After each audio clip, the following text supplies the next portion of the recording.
Krishna Krishna Okay.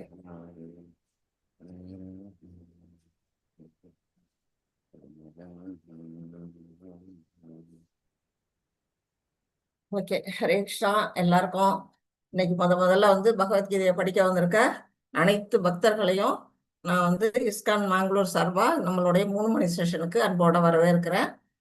நாம இன்னைக்கு முதல்ல பகவத்கீதையை எத்தனை பேர் ஏற்கனவே படிச்சவங்க நிறைய பேர் இருப்பீங்க. இதுல படிக்காம புதுசா இந்த தடவை கத்துக்கணும்னு ஆர்வத்தோட வந்திருக்கிற அனைத்து பக்தர்களையும் அன்போட நான் வரவேற்கிறேன். இப்ப நாம 18 நாட்கள்ல பகவத்கீதை அப்படிங்கிறத நம்ம படிக்க போறோம். உங்க எல்லாருக்குமே தெரிஞ்சிருக்கும், பகவத்கீதை அப்படிங்கிறது மகாபாரதத்துல ஒரு பாட்டு அப்படிங்கிறது. மகாபாரத கதை தெரியாதவங்க நம்ம யாருமே இருக்க மாட்டீங்க, முக்காசு பேருக்கு தெரியும். அதுல என்ன நடக்குது, குருஷேத்திர போர்க்களத்துல கௌரவ சேனைக்கும் பாண்டவ சேனைக்கும் இடையில போர் நடக்குது. அதுல எதுக்காக நடக்குது அப்படிங்கிற காரணம் எல்லாமும் உங்களுக்கு தெரியும். பாண்டவர்கள்ல நாட்டை பிடிங்கிட்டு சூதாட்டத்துல தோல்வி அடைய வச்சு கௌரவர்கள் என்ன செய்யறாங்க, காட்டுக்கு அனுப்பிடுறாங்க. காட்டுக்கு போய் வனவாசம் முடிச்சுட்டு வந்தோம்னா அவங்க அவங்களுடைய நாட்டை திருப்பி கேட்கும் பொழுதும் அவங்க கொடுக்க மாட்டேங்கிறாங்க. அந்த மாதிரி ஒரு இக்கட்டான சமயத்துல போரை தடுக்கிறதுக்கும் முயற்சி எடுக்கிறாங்க பாண்டவர்கள் சைட்ல கிருஷ்ணரே தூது போறாரு. ஆனாலும் என்ன நடக்குது, அங்க அவங்க ஒத்துக்கல. துரியோதனர்கள் என்ன பண்றாங்க, பாண்டவர்களுக்கு ஒரு 5 ஊரை கேட்டாலும் கொடுக்க மாட்டேங்கிறாங்க, 5 கிராமங்களை கேட்டாலும் கொடுக்கல, 5 வீட்டை கேட்டாலும் கொடுக்கல. கடைசியா வேற வழி இல்லாம போருங்கிறது ஏற்படுது. இப்ப அந்த போர்க்களத்துல என்ன நடக்குது, அர்ஜுனன் என்ன பண்றாரு, போருக்கு ஆயத்தமாகி இருக்கும் பொழுது பாண்டவ சேனைக்கும் கௌரவ சேனைக்கும் இடையில தன்னுடைய தேரை நிறுத்த சொல்றாரு. யாருகிட்ட, பகவான்கிட்ட. பகவான் கிருஷ்ணர் தான் அங்க பார்த்த சாரதியா அர்ஜுனனுக்கு வந்திருக்கிறாரு. அவர்கிட்ட என்ன செய்யறாரு, 2 படைகளுக்கு நடுவுல தேரை கொண்டு நிறுத்த சொல்றாரு. அந்த நிலையில போர்க்களத்துல ஒரு பக்கம் கௌரவ சேனை, ஒரு பக்கம் பாண்டவ சேனை இருக்கிறாங்க. அந்த நிலையில 2 படைகளுக்கு நடுவுல போர்க்களத்துல தன்னுடைய தாத்தா, மாமா, சித்தப்பா, பெரியப்பா அப்படின்னு உறவினர்களெல்லாம் பார்த்தோம்னா அர்ஜுனருக்கு ஒரு மயக்கம் வந்துடுது.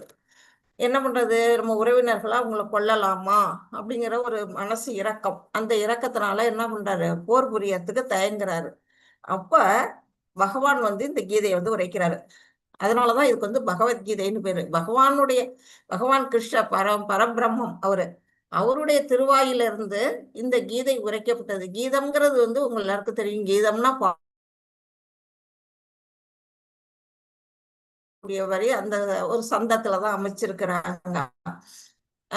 மாதாஜி, என்னோட வாய்ஸ் கேக்குதா? கேக்குது மாதாஜி. Okay, thank you. கேட்கலன்னா உடனே சொல்லிடுங்க. சரிங்க மாதாஜி. சரிங்க மாதாஜி. ஓகே. அப்போ என்ன செய்யறாங்க, பகவான் என்ன செய்யறாரு, அர்ஜுனனுக்கு நிறைய தர்மங்களை எடுத்து சொல்றாரு. என்னென்ன தர்மம் எடுத்து சொல்றாரு அப்படிங்கிறத நம்ம இந்த கீதை வழியா நம்ம பார்க்க போறோம். அது 18 நாள்ல போர் நடக்குது. அங்க இது என்ன நடக்குது, குருஷேத்திர போர்க்களத்துல போர் எத்தனை நாள் நடக்குதுன்னா மொத்தம் 18 நாள் நடக்குது. நம்மளுடைய பகவத்கீதையும் 18 சாப்டரா பிரிச்சிருக்கிறாங்க. மொத்தம் 18 சாப்டர். நாம இப்போ ஒரு நாளைக்கு ஒரு சாப்டர், இன்னைக்கு ஃபர்ஸ்ட் சாப்டர், நாளைக்கு 2வது சாப்டர்னு 18 நாள்ல நம்ம என்ன பண்ண போறோம், இந்த பகவத்கீதையை படிக்க போறோம். அதை பத்தி நாம புரிஞ்சுக்க போறோம். இது பகவானுடைய வாயிலிருந்து உரைக்கப்பட்டதுனால இது பகவத்கீதை அப்படிங்கிற பேர் வந்திருக்கு. இதுக்கு ஏன் உண்மை உருவில் அப்படிங்கிறதையும் நம்ம பார்க்க போறோம். ஏன் உண்மை உருவில் பேர் வச்சிருக்கிறாங்க அப்படின்னு கேட்டீங்கன்னா, இப்போ நம்மளுடைய ஒரு நிமிஷம் இருங்க, உங்களுக்கு படம் காட்டியே சொல்லிடுறேன். உங்க எல்லாருக்கும் நல்வரவு, அனைத்து பக்தர்களுக்கும். நீங்க 18 நாளும் தொடர்ந்து இந்த பகவத்கீதைங்கிற அந்த ஞானத்தை நம்ம படிச்சு தெரிஞ்சுக்கிறதுக்கு உங்க எல்லாருமே நான் அன்போட வரவேற்கிறேன். அதுல ஏதாவது டவுட்ஸ் இருந்தாலும் நீங்க தயங்காம என்கிட்ட நீங்க கேட்டுக்கலாம். இப்ப இந்த பகவத்கீதை எதுக்காக உண்மை உருவில் அப்படிங்கிற பேர் வந்தது காரணத்தையும் நான் சொல்றேன். இவரு தான் யாருன்னா நம்முடைய ஸ்ரீல பிரபுபாதா அப்படிங்கிறவரு. இவரு தான் நம்ம படிக்க போற இந்த புஸ்தகத்துக்கு விளக்க உரை எழுதின ஆச்சாரியர். இந்த நமக்கு பரம்பரை குரு அப்படின்னு நம்ம வச்சுக்கலாம். இவர் என்ன பண்றாரு அப்படின்னா, இந்த இஸ்கான்ங்கிறது யாருக்காவது தெரியலன்னா ஹேண்ட் ரைஸ் பண்ணலாம், நான் விளக்கம் சொல்றேன். இந்த இஸ்கான் நிறுவனத்துக்கு ஃபவுண்டர் ஆச்சாரியரா இருந்தவர் யாருன்னா ஏசி பக்தி வேதாந்த பிரபுபாதா அப்படிங்கறதா இவருடைய பேரு. இவரு தான் வந்து என்ன பண்ணாரு, முதல்ல இஸ்கானை வந்து துவங்கினார். இஸ்கான் அப்படிங்கிறது International Society of Krishna Consciousness அப்படின்னு இங்கிலீஷ்ல சொல்லுவோம். அது வந்து தமிழ்லயும் வந்து என்ன சொல்லுவோம்னா கிருஷ்ண பக்தி இயக்கம் அப்படின்னு நீங்க எடுத்துக்கலாம். கிருஷ்ண பக்தி உலகத்துக்கு ரொம்ப ஈஸியா வந்து அவங்க பரப்புறாங்க. அந்த வழியில நமக்கு வந்து என்ன பண்றாங்கன்னா, நம்முடைய மேங்களூர் இஸ்கான் வந்து நமக்கு இந்த பாதை ஆன்லைன் மூலமா நம்ம எல்லாருமே வந்து இந்த பகவத்கீதை படிச்சு கத்துக்கணும் அப்படிங்கிறதுக்கு நமக்கு ஃப்ரீ கிளாஸஸ், அதாவது ஒரு பைசா கூட செலவு இல்லாம நம்ம இந்த பகவத்கீதையை நம்ம கத்துக்க போறோம் இந்த 18 நாள்ல. இதுக்கு உரை எழுதினவர் ஏசி பக்தி வேதாந்த பிரபுதாஸ் சுவாமிகள். இவங்க வந்து என்ன வந்து பண்ணியிருக்கிறாங்க அப்படின்னா, பகவான் திருவாயிலிருந்து என்ன சொல்லப்பட்டதோ அது அப்படியே நமக்கு வந்து சொல்லியிருக்கிறாங்க. கொஞ்சம் கூட தன்னுடைய சொந்த கருத்துக்களையோ கற்பனையோ கலக்காம அதை அப்படியே சொல்லியிருக்கிறதுனாலதான் அதுக்கு வந்து உண்மை உருவில் அப்படின்னு அதுக்கு பேரு. ஆஸ் இட் இஸ், இங்கிலீஷ்ல பாத்தீங்கன்னா பகவத்கீதா ஆஸ் இட் இஸ்ன்னு இருக்கும், தமிழ்ல பகவத்கீதை உண்மை உருவில் அப்படிங்கிற அந்த புஸ்தகம். இந்த நீங்க எல்லாருமே வந்து கீதையை வந்து வீட்டுல வச்சுக்கிறது ரொம்ப ரொம்ப நல்லது. அது வந்து ஒரு சிறந்த புஸ்தகம். அதை பத்தி நம்ம இப்போ படிக்க போறோம். அதோட மகாத்மியெல்லாம் என்னங்கிறதையும் நான் இப்போ உங்களுக்கு நான் சொல்றேன். அதுக்கு முன்னாடி நம்ம இந்த பிரபுபாதாவோட நம்முடைய ஆச்சாரியரை பத்தி கொஞ்சம் அவருடைய வாழ்க்கையை பத்தி நம்ம தெரிஞ்சுக்கிட்டு நம்ம வந்து உள்ளுக்குள்ள போகலாம். இவர் யாரு அப்படின்னா, இவர் தான் வந்து சின்ன வயசுல, அதாவது 5 வயசுலயே, இங்க பாத்தீங்கன்னா உங்களுக்கு காட்டுறேன். இது பாத்தீங்கன்னா 5 வயசுல அவங்க அப்பா அம்மா வந்து ஒரு பிராமண குடும்பத்துலதான் அவர் பிறந்தாரு. அவங்க அப்பா பேர் வந்து கௌரவ் மோகன் தே அப்படின்னு அவருடைய பேரு. அம்மா பேர் வந்து ரஜினி தே. அவர் எங்க பிறந்தாரு அப்படின்னா கல்கத்தாவில் பிறந்தாரு. எப்போ 1896 1896 செப்டம்பர் மாசம் 1ஆம் தேதி கல்கத்தாவில் அவர் வந்து பிறந்தாரு. அவங்க அப்பா அம்மா பேர் தான் இப்ப சொன்னேன், வந்து கௌரவ் மோகன் தே, ரஜினி தே. அவங்க அப்பா அம்மா அவருக்கு வச்ச பேர் என்னன்னா அபய் சரண் அப்படிங்கிற பேர் தான் அவருக்கு சூட்டினாங்க. அவங்க குடும்பமே வந்து ஒரு பக்தி நிறைந்த குடும்பம். அப்பா அம்மாவும் பக்தி நிறைந்தவர்களா இருக்கிறதுனால அந்த குழந்தைங்க என்ன செய்யுது, 5 வயசுலயே வந்து தன்னுடைய ஃப்ரெண்ட்ஸ் எல்லாம் வச்சுட்டு தன்னுடைய கூட படிக்கிற குழந்தைகளோட சேர்ந்து என்ன செய்யறாருன்னா ரத யாத்திரை பண்றாரு. அப்பவே பெரிய அளவுல வந்து பிற்காலத்துல செய்ய போறத சின்ன வயசுல 5 வயசுலயே இதை பாருங்க, ரத யாத்திரை அவங்க அப்பாட்ட கேட்டு ஒரு ரதம் ஏற்பாடு பண்ணி தன்னுடைய ஃப்ரெண்ட்ஸ் மூலமா வச்சு ரத யாத்திரைங்கிற விழாவை வந்து நடத்துறாரு. இததான் வந்து அவரு 65 வயசு 65 கூட இல்ல 70 வயசுக்கு மேல போய் வெளிநாட்டுல அவர் வந்து செய்யறாரு முதல்ல ரத யாத்திரையா. அது வந்து சின்ன வயசுலயே அவர் செஞ்சிருக்கிறாரு. அவருடைய குரு யாரு அப்படின்னா இவருதான், ஸ்ரீல பக்தி சித்தாந்த சரஸ்வதி சுவாமிகள் அப்படின்னு அவரு தான் வந்து இவருக்கு ஆச்சாரியர் குருவா இருந்திருக்கிறாரு. அவரை வந்து எப்ப சந்திச்சாருன்னா 1922. அதுல வந்து அந்த ஆன்மீக குருவை சந்திச்ச இடம் வந்து கல்கத்தா தான். அங்கதான் முதல்ல பார்த்தாரு. அவரை சந்திச்சு 10 வருஷத்துலயே அவருக்கு வந்து இனிஷியேஷன் கொடுத்துட்டாங்க, அதாவது தீட்சை எடுத்துக்கிட்டாரு. தீட்சை எடுத்துட்டு 2வது முறையா மறுபடியும் 2 வருஷம் கழிச்சு மறுபடியும் செகண்ட் இனிஷியேஷன் மறுபடியும் அவர் வந்து தீட்சை எடுத்துக்கிட்டாரு. 35வது வருஷம் 1935ல. அப்புறம் வந்து அவர் என்ன பண்றாருன்னா அவருடைய வந்து தொண்டு, இந்த கிருஷ்ண பக்தி இயக்கத்துல நிறைய தொண்டு செய்யறாரு, நிறைய புஸ்தகங்கள் எழுதுறாரு, விளக்க உரை எழுதுறாரு. பக்தி அவருடைய தொண்டை பாராட்டி அவங்க அப்பா அம்மா வச்ச பேர் வந்து அபய்சரண். ஆனா அவங்களுக்கு வந்து இந்த கௌடிய சபை என்ன பேர் கொடுத்தது அப்படின்னா பக்தி வேதாந்தா அப்படிங்கிற ஒரு பட்டத்தை அவருக்கு கொடுத்தது. அதனாலதான் அவர் பக்தி வேதாந்த ஸ்ரீல பிரபுபாதா அப்படின்னு வந்து நமக்கு வந்து அறிமுகமாயிருக்கிறாரு. அந்த அளவுக்கு அவர் வந்து தொண்டு புரிஞ்சிருக்கிறாரு. அதுக்கு பிறகு 1950ல வந்து அவர் வானப்பிரஸ்தம், அதாவது இல்லறத்துல இருந்துகிட்டே துறவு வாழ்க்கை மேற்கொண்டாரு. அப்புறம் 1956ல வந்து பேக் டு காட்ஹெட், கடவுள்கிட்ட நாமெல்லாம் எப்படி திரும்பி போறது அப்படிங்கிற ஒரு பத்திரிகையை வந்து அவர் எழுதி நடத்தி இருக்கிறாரு. அந்த மாதிரி ஒரு சிறப்பா செஞ்சிருக்கிறாரு. 1959ல சன்னியாசமே எடுத்துட்டாரு. வாழ்க்கையில இருந்து விலகி துறவு வாழ்க்கைக்கு வந்துட்டாரு. அதுக்கு பிறகு 1965 ஆகஸ்ட் 13ஆம் தேதி என்ன செய்யறாரு, அவருடைய குருவா இருந்தவர் யாரு, பக்தி சித்தாந்த சரஸ்வதி கோஸ்வாமிகள். அவருக்கு என்ன சொல்றாரு, நீ வந்து படிச்சு நல்லா ஆங்கில புலமை எல்லாம் இருக்குது, வந்து நல்ல அறிவு திறமை இருக்குது, பக்தி இருக்குது, நீ வந்து இந்த நம்ம நாட்டுல விட நீ மேலை நாடு வெளிநாட்டுக்கு போய் அங்க கிருஷ்ண பக்தியை நீ பரப்பணும் அப்படின்னு அவர்கிட்ட சொல்றாரு. உன்னுடைய வாழ்க்கையை நீ அதுக்காக அர்ப்பணிக்கணும் அப்படின்னு சொன்னதுக்கு ஏற்பட்டு அவர் என்ன செய்யறாரு, 1965ல அவர் வந்து என்ன பண்றாரு, கல்கத்தாவில இருந்து ஒரு கப்பல் அந்த கப்பல் பேர் வந்து ஜலதூதா அப்படிங்கிற கப்பல் வந்து ஒரு பயணிகள் கப்பல் இல்ல. அது வந்து என்ன செய்யுது, ஒரு சாதாரண சரக்கு கப்பல். அந்த சரக்கு கப்பல்ல ஏறிட்டு நியூயார்க்குக்கு பயணம் போறாரு 1965. அப்போ அவருக்கு வயசு என்ன அப்படின்னு பாத்தீங்கன்னா 69 வயசு. 69 வயசுல நாமெல்லாம் என்ன செய்வோம், வீட்டுல வந்து ஓய்வெடுப்போம், எந்த வேலையும் செய்ய மாட்டோம், வயசாயிட்டு எனக்கு அப்படின்னு சொல்லி ஓய்வெடுப்போம். ஆனா அவரு அப்பதான் வந்து தன்னுடைய ஆன்மீக வாழ்க்கையை அவர் வந்து தொடங்குறாரு. அந்த மாதிரி ஒரு வயசு கால 69 வயசுல அவர் வந்து அந்த கப்பல்ல ஏறி, அப்ப அவர் கையில எவ்வளவு பணம் இருந்தது அப்படின்னா வெறும் 40 ரூபாய் தான் இருந்தது. அந்த 40 ரூபாய் பணத்தோட இந்த கப்பல்ல ஏறி தனக்கு வேண்டுங்கிற சாப்பாடெல்லாம் தானே சமைச்சு கூட வந்திருக்கவங்களுக்குமே அவர் வந்து கொடுத்தாராம். அந்த மாதிரி நிலையில அவர் என்ன பண்றாரு, ஆஹ் கிருஷ்ண பக்தியோட அவர் போறாரு. போற இடத்துல அந்த கப்பல்ல வந்து அவருக்கு உடல் உபாதை ஒத்துக்கல. ஒத்துக்காம வாந்தி, வயிற்றுப்போக்கு. இப்போ கூட கடல்ல கப்பல் பிரயாணம் பண்றவங்களுக்கு அறிமுகம் தெரிஞ்சிருக்கும் என்னென்ன உபாதை எல்லாம் வரும்னு. அவரு 69 வயசுல போறதுனால அவருக்கு நிறையவே பண்ணுச்சு. 2 தடவை ஹார்ட் அட்டாக் வந்திருக்கு. அந்த மாதிரி டயத்துல எல்லாம் அந்த கப்பல் ஓனரா இருந்த சுமதி முரார்ஜிங்கிறவங்க என்ன பண்ணிருக்காங்க, ரொம்ப ஹெல்ப் பண்ணிருக்கிறாங்க. அவரு எல்லாத்தையும் கிருஷ்ணரே அவர்கிட்ட ஒப்படைச்சிட்டாரு தன்னுடைய உயிரை. அதனால அவர் என்ன பண்றாரு, எந்தவித ஆபத்தும் இல்லாம போய் அங்க நியூயார்க்ல இறங்குறாரு. இறங்குன இடத்துல என்ன பண்ணும், யாருமே அறிமுகம் இல்லாத ஒரு தேசம். அங்க இருக்க மக்கள் எப்படி இருப்பாங்க, ஹிப்பீஸா இருக்காங்க. எல்லாருமே வந்து பழக்க வழக்கங்கள்லாம் கிடையாது. நம்ம பாரத தேசம் மாதிரி பண்பாடு கிடையாது. அந்த மாதிரி நாட்டுல போய் அவர் என்ன செய்யறாரு, ஒரு பார்க்ல போய் உட்கார்ந்துக்கிறாரு. ஃபர்ஸ்ட் ஒரு பார்க்ல போய் தனியா உட்கார்ந்து தன்னுடைய பஜனை அவர் ஆரம்பிக்கிறார். ஹரே கிருஷ்ணா கிருஷ்ணா கிருஷ்ணா ஹரே ஹரே, ஹரே ராம ராம ராம ஹரே ஹரேன்னு அவர் வந்து அந்த பஜனையை வந்து ஆரம்பிக்கிறாரு. அவர் ஆரம்பிச்சு செய்ய செய்ய கொஞ்சம் கொஞ்சம் கொஞ்சம் கொஞ்சமா என்ன ஆகுதுன்னா அவருக்கு கூட்டம் சேர ஆரம்பிக்குது.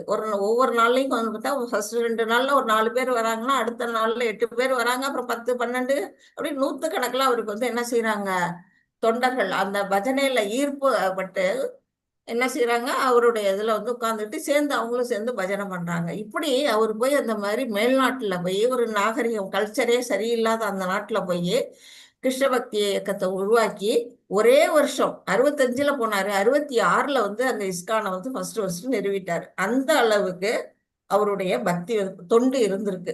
அந்த நிலையில அவர் என்ன செஞ்சாரு, 1966ல இஸ்கானை நிறுவினாரு. 100க்கும் மேற்பட்ட பண்ணைகள், அப்புறம் வந்து ஆசிரமங்கள், அப்புறம் வந்து குருகுல பள்ளி, இதெல்லாம் வந்து அங்க வந்து நிறைய திறந்து அங்க இருக்க மக்களை வந்து என்ன செய்யறாரு, விழிப்புணர்வு, தன்னுணர்வு, விழிப்புணர்வு கிருஷ்ண பக்தி இயக்கத்துல அவர் உருவாக்கி நிறைய சீடர்களை உருவாக்கினாரு. அப்புறம் வந்து 1972ல பக்தி வேதாந்தா அறக்கட்டளை அப்படிங்கிற ஒரு அறக்கட்டளையை திறக்கிறாரு. அதுதான் உலகத்திலே தலை சிறந்த ஆன்மீக புஸ்தக நிறுவனமா அப்ப இருந்தது. அப்போ வந்து 80க்கும் மேற்பட்ட புஸ்தகங்கள் இங்க பாத்தீங்கன்னா உங்களுக்கு காட்டுவேன். இதுதான் அவர் போன கப்பல், ஜலதூதாங்கிற கப்பல். அவர் வந்து சீடர்கள் எல்லாம் அங்க வெளிநாட்டுல வந்து தன்னை சுத்தி அவர் தேர்ந்தெடுத்துட்டாரு. நிறைய தலைவர்கள் எல்லாம் அவர் வந்து சந்திச்சு பேசி அவர் வந்து இஸ்கானை உருவாக்குனாரு. இந்த மாதிரி ஏகப்பட்ட சீடர்கள் பல தலைவர்கள் சந்திச்சாரு. 80க்கும் மேற்பட்ட மொழிகள்ல வந்து என்ன பண்றாருன்னா இந்த புஸ்தகங்களை, அதாவது பகவத்கீதை, பாகவதம், அதுக்கெல்லாம் விளக்க உரை எழுதினாரு. மற்றும் வந்து மற்ற மொழிகள்லாம் அவர் மொழிபெயர்ப்பு செஞ்சாரு. இப்படி வந்து நிறைய தொண்டு. இது பேக் டு காட்ங்கிற அந்த பத்திரிகையோட படம், அட்டை படம். இது அந்த பத்திரிகையை அவர் நடத்தி இருக்கிறாரு. இப்படி அங்க வந்து ஒரு வருஷத்திலேயே இந்த மாதிரி ரத யாத்திரை, பெரிய அளவுல அந்த ரத யாத்திரைய அவர் செஞ்சாரு அப்படிங்கிறது தெரிய வருது. இவ்வளவு செஞ்சுட்டு அவருடைய வயசு காலம் வந்து முடிய போற காலத்துல 1977ஆம் வருடம் என்ன பண்றாரு, இந்த உலகத்தை விட்டு அவர் மறைகிறாரு. ஆனா அந்த 1965ல போறாரு, 77ல அவர் இறந்து போறாரு. அந்த குறிப்பிட்ட அந்த 12 வருஷ காலங்கள்ல அவர் 14க்கும் மேற்பட்ட நாடுகள், இந்த உலக நாடுகள் எல்லாம் 14க்கும் மேற்பட்ட நாடுகள்லாம் சுற்றி வந்து அந்த வயதான காலத்திலேயே அவர் என்ன செஞ்சாரு, நம்மளுடைய கிருஷ்ண பக்தி இயக்கத்தை அவர் வந்து பரப்பி மிகப்பெரிய தொண்டாற்றி இருக்கிறாரு நம்முடைய பக்தி நிலைக்கு அப்படிங்கிறத நம்ம தெரிஞ்சுக்கணும். இதுதான் அவருடைய வரலாறு. இப்ப வந்து இங்க இருக்கிறது வந்து ஸ்ரீ ஸ்ரீ ராதா கோவிந்தா இஸ்கான் மேங்களூர்ல இருக்கக்கூடிய டெய்டி. இந்த டெய்டியை நம்ம வணங்கிட்டு நம்மளுடைய செஷனுக்குள்ள நம்ம போகலாம். ஓம் நமோ பகவதே வாசுதேவாய. ஓம் நமோ பகவதே வாசுதேவாய. ஓம் நமோ பகவதே வாசுதேவாய. ஓம் அஞ்ஞானதிமிராந்தஸ்ய ஞானாஞ்சனशलाकया चक्षुरुन्मीलितं येन तस्मै श्रीगुरवे नमः। श्रीचैतन्यमनोभीष्टं स्थापितं येन भूतले स्वयं रूपा कदा मह्यं ददाति स्वदान्तिकम्। हे कृष्णा करुणा सिन्धु दीनबन्धो जगत्पते गोपेशा गोपिका कान्ता राधा कान्ता नमोऽस्तुते। तप्तकाञ्चन गौराङ्गी राधे वृन्दावनेश्वरी वृषभानुसुते देवी प्रणमामि हरिप्रिये। वाञ्छाकल्पतरुभ्यश्च कृपा सिन्धुभ्य एव च पतितानां पावनेभ्यो वैष्णवेभ्यो नमो नमः। नमो विष्णुपदाय कृष्णपृष्ठाय भूतले श्रीमते भक्तिवेदान्त स्वामिन् इति नामिने। नमस्ते सरस्वती देवे गौरवाणी प्रचारिणे निर्विशेष शून्यवादे वशत्यादेशतारिणे। जय श्री कृष्ण चैतन्य प्रभु नित्यानंद श्री अद्वैत गदाधर श्रीवासादि गौर भक्त वृंदा। हरे कृष्णा कृष्ण कृष्ण हरे हरे, हरे राम राम राम हरे हरे, हरे कृष्णा कृष्ण कृष्ण हरे हरे, हरे राम राम राम हरे हरे। ஹரே கிருஷ்ணா டிவோட்டீஸ், நான் தான் உங்களுக்கு வந்து 18 நாளும் உங்களுக்கு வந்து இந்த பகவத்கீதை கிளாஸ் எடுக்க போறேன். சுபஸ்ரீ மாதாஜி, சண்முகம் பிரபு எல்லாம் வந்து உங்களுக்கு அட்மினா இருந்து உங்களுக்கு வேண்டிய உதவிகள் எல்லாம் அவங்க வந்து செய்வாங்க. இது வந்து உங்களுக்கு குவிஸ் எல்லாம் வரும், அதெல்லாம் நீங்க அட்டன் பண்ணலாம். அட்டண்டன்ஸ் லிங்க் போடுவாங்க, அட்டண்டன்ஸ் போடுங்க. அதெல்லாம் அட்மின்ட்ட ஏதாவது டவுட் இருந்தா அவங்கள்ட்ட நீங்க கேட்டு தெரிஞ்சுக்கலாம். நான் சொல்லி கொடுக்குற இந்த பகவத்கீதை பாடத்துல உங்களுக்கு ஏதாவது சந்தேகம் இருந்தா நீங்க வந்து கிளாஸ் முடிஞ்ச உடனே என்னென்ன சந்தேகம் இருக்கோ அதெல்லாம் நீங்க என்ன கேட்கலாம், நான் உங்களுக்கு விளக்கம் கொடுக்குறேன். ஹரே கிருஷ்ணா. இப்போ வந்து இந்த நம்மளுடைய ஸ்ரீ ராதா கோவிந்தா இஸ்கான் டெம்பிள் எங்க இருக்கு அப்படின்னு இதுல கொடுத்துருக்குறாங்க. இதுல இருக்கிறது வந்து பழைய அட்ரஸ். அது வந்து இப்போ வந்து குழாய் அப்படிங்கிற இடத்துல, மேங்களூர்ல ஒரு இடத்துல புதிய அழகான ஒரு பிரம்மாண்டமான ஒரு கோயிலை கட்டியிருக்கிறாங்க. யார் கட்டினா அப்படின்னு பாத்தீங்கன்னா ஹெச்சி நாமநிஷ்ட தாஸ் பிரபுஜி. அவங்க தான் வந்து இப்போ கோயில் அவங்க தான் நிர்வாகியா இருந்து அந்த கோயிலை நடத்திட்டு இருக்கிறாங்க. அவங்க வந்து ஐஐடி கான்பூர்ல வந்து பிடெக் முடிச்சவங்க. அந்த மாதிரி பிடெக் அவ்வளவு பெரிய படிப்பு படிச்சிருந்தாலும் அவங்க என்ன செஞ்சாங்க, தன்னுடைய வாழ்க்கையை வந்து கிருஷ்ண பக்திக்காக தியாகம் பண்ணி சந்நியாசத்தை எடுத்துக்கிட்டு அந்த கோயில் கட்டி இந்த மாதிரி நம்மளை போல லட்சக்கணக்கான பேருக்கு வந்து என்ன செய்யறாங்க, பகவத்கீதைங்கிற அந்த பாடத்தை வந்து அறிமுகம் பண்ணி ஆன்லைன் வழியா 21, அதாவது கொரோனா வந்த சமயத்துல இருந்து நடக்குது இந்த ஆன்லைன் கிளாஸஸ். அப்பல இருந்து வந்து என்ன செய்யறாங்க, லட்சக்கணக்கான மக்கள் வந்து இதுல படிச்சு நம்மளுடைய பக்தியை பத்தியும் பகவானை பத்தியும் ஞானத்தை, பகவத்கீதைங்கிற ஞானத்தை பத்தியும் நம்ம எல்லாம் தெரிஞ்சுக்கிறோம். அவருக்கு நம்முடைய நன்றியை நம்ம தெரிவிச்சுக்குவோம். அடுத்ததான் வந்து இந்த பகவத்கீதையை பத்தி நம்மளுடைய பெருமக்கள்லாம், அதாவது அறிஞர்கள், உலக தலைவர்கள்லாம் என்னென்ன சொல்லியிருக்கிறாங்க அப்படிங்கிறதையும் லைட்டா பார்ப்போம். ஏன்னா பகவத்கீதைங்கிறது எவ்வளவு பெரிய முக்கியத்துவம் வாய்ந்ததுங்கிறத நம்ம தெரிஞ்சுக்கணும். பகவத்கீதை வந்து ஒரு லைஃப் மேனுவல் அப்படிங்கிறத நம்ம முதல்ல தெரிஞ்சுக்கணும். அது எப்படின்னா, நமக்கு வந்து வாழ்க்கையில ஏற்படக்கூடிய பற்பல சங்கடங்களும் இருக்கும். ஒவ்வொருத்தருக்குமே ஒவ்வொரு விதமான சங்கடம் ஏற்படும்.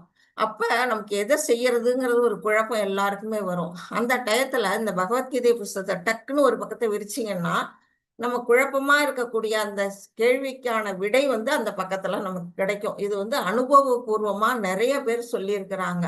அந்த அளவுக்கு பகவத்கீதை வந்து நம்மளுடைய வாழ்க்கை பிரச்சனைகளை தீர்க்கக்கூடிய ஒரு விஷயமா இருக்குது. அதை தான் வந்து இங்க பகவத்கீதை வந்து என்ன சொல்லியிருக்காங்க, மகாத்மா காந்தியால இங்க சொல்லப்பட்டிருக்கு.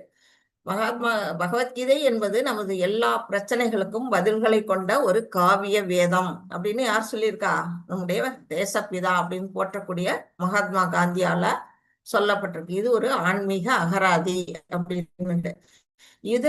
இவர் மட்டும் இல்லாம இன்னும் பல தலைவர்களுமே வந்து என்ன செய்யறாங்க, உலக தலைவர்களுமே பாராட்டி இருக்கிறாங்க அதை பத்தி. அது யாரு அப்படின்னு பாத்தீங்கன்னா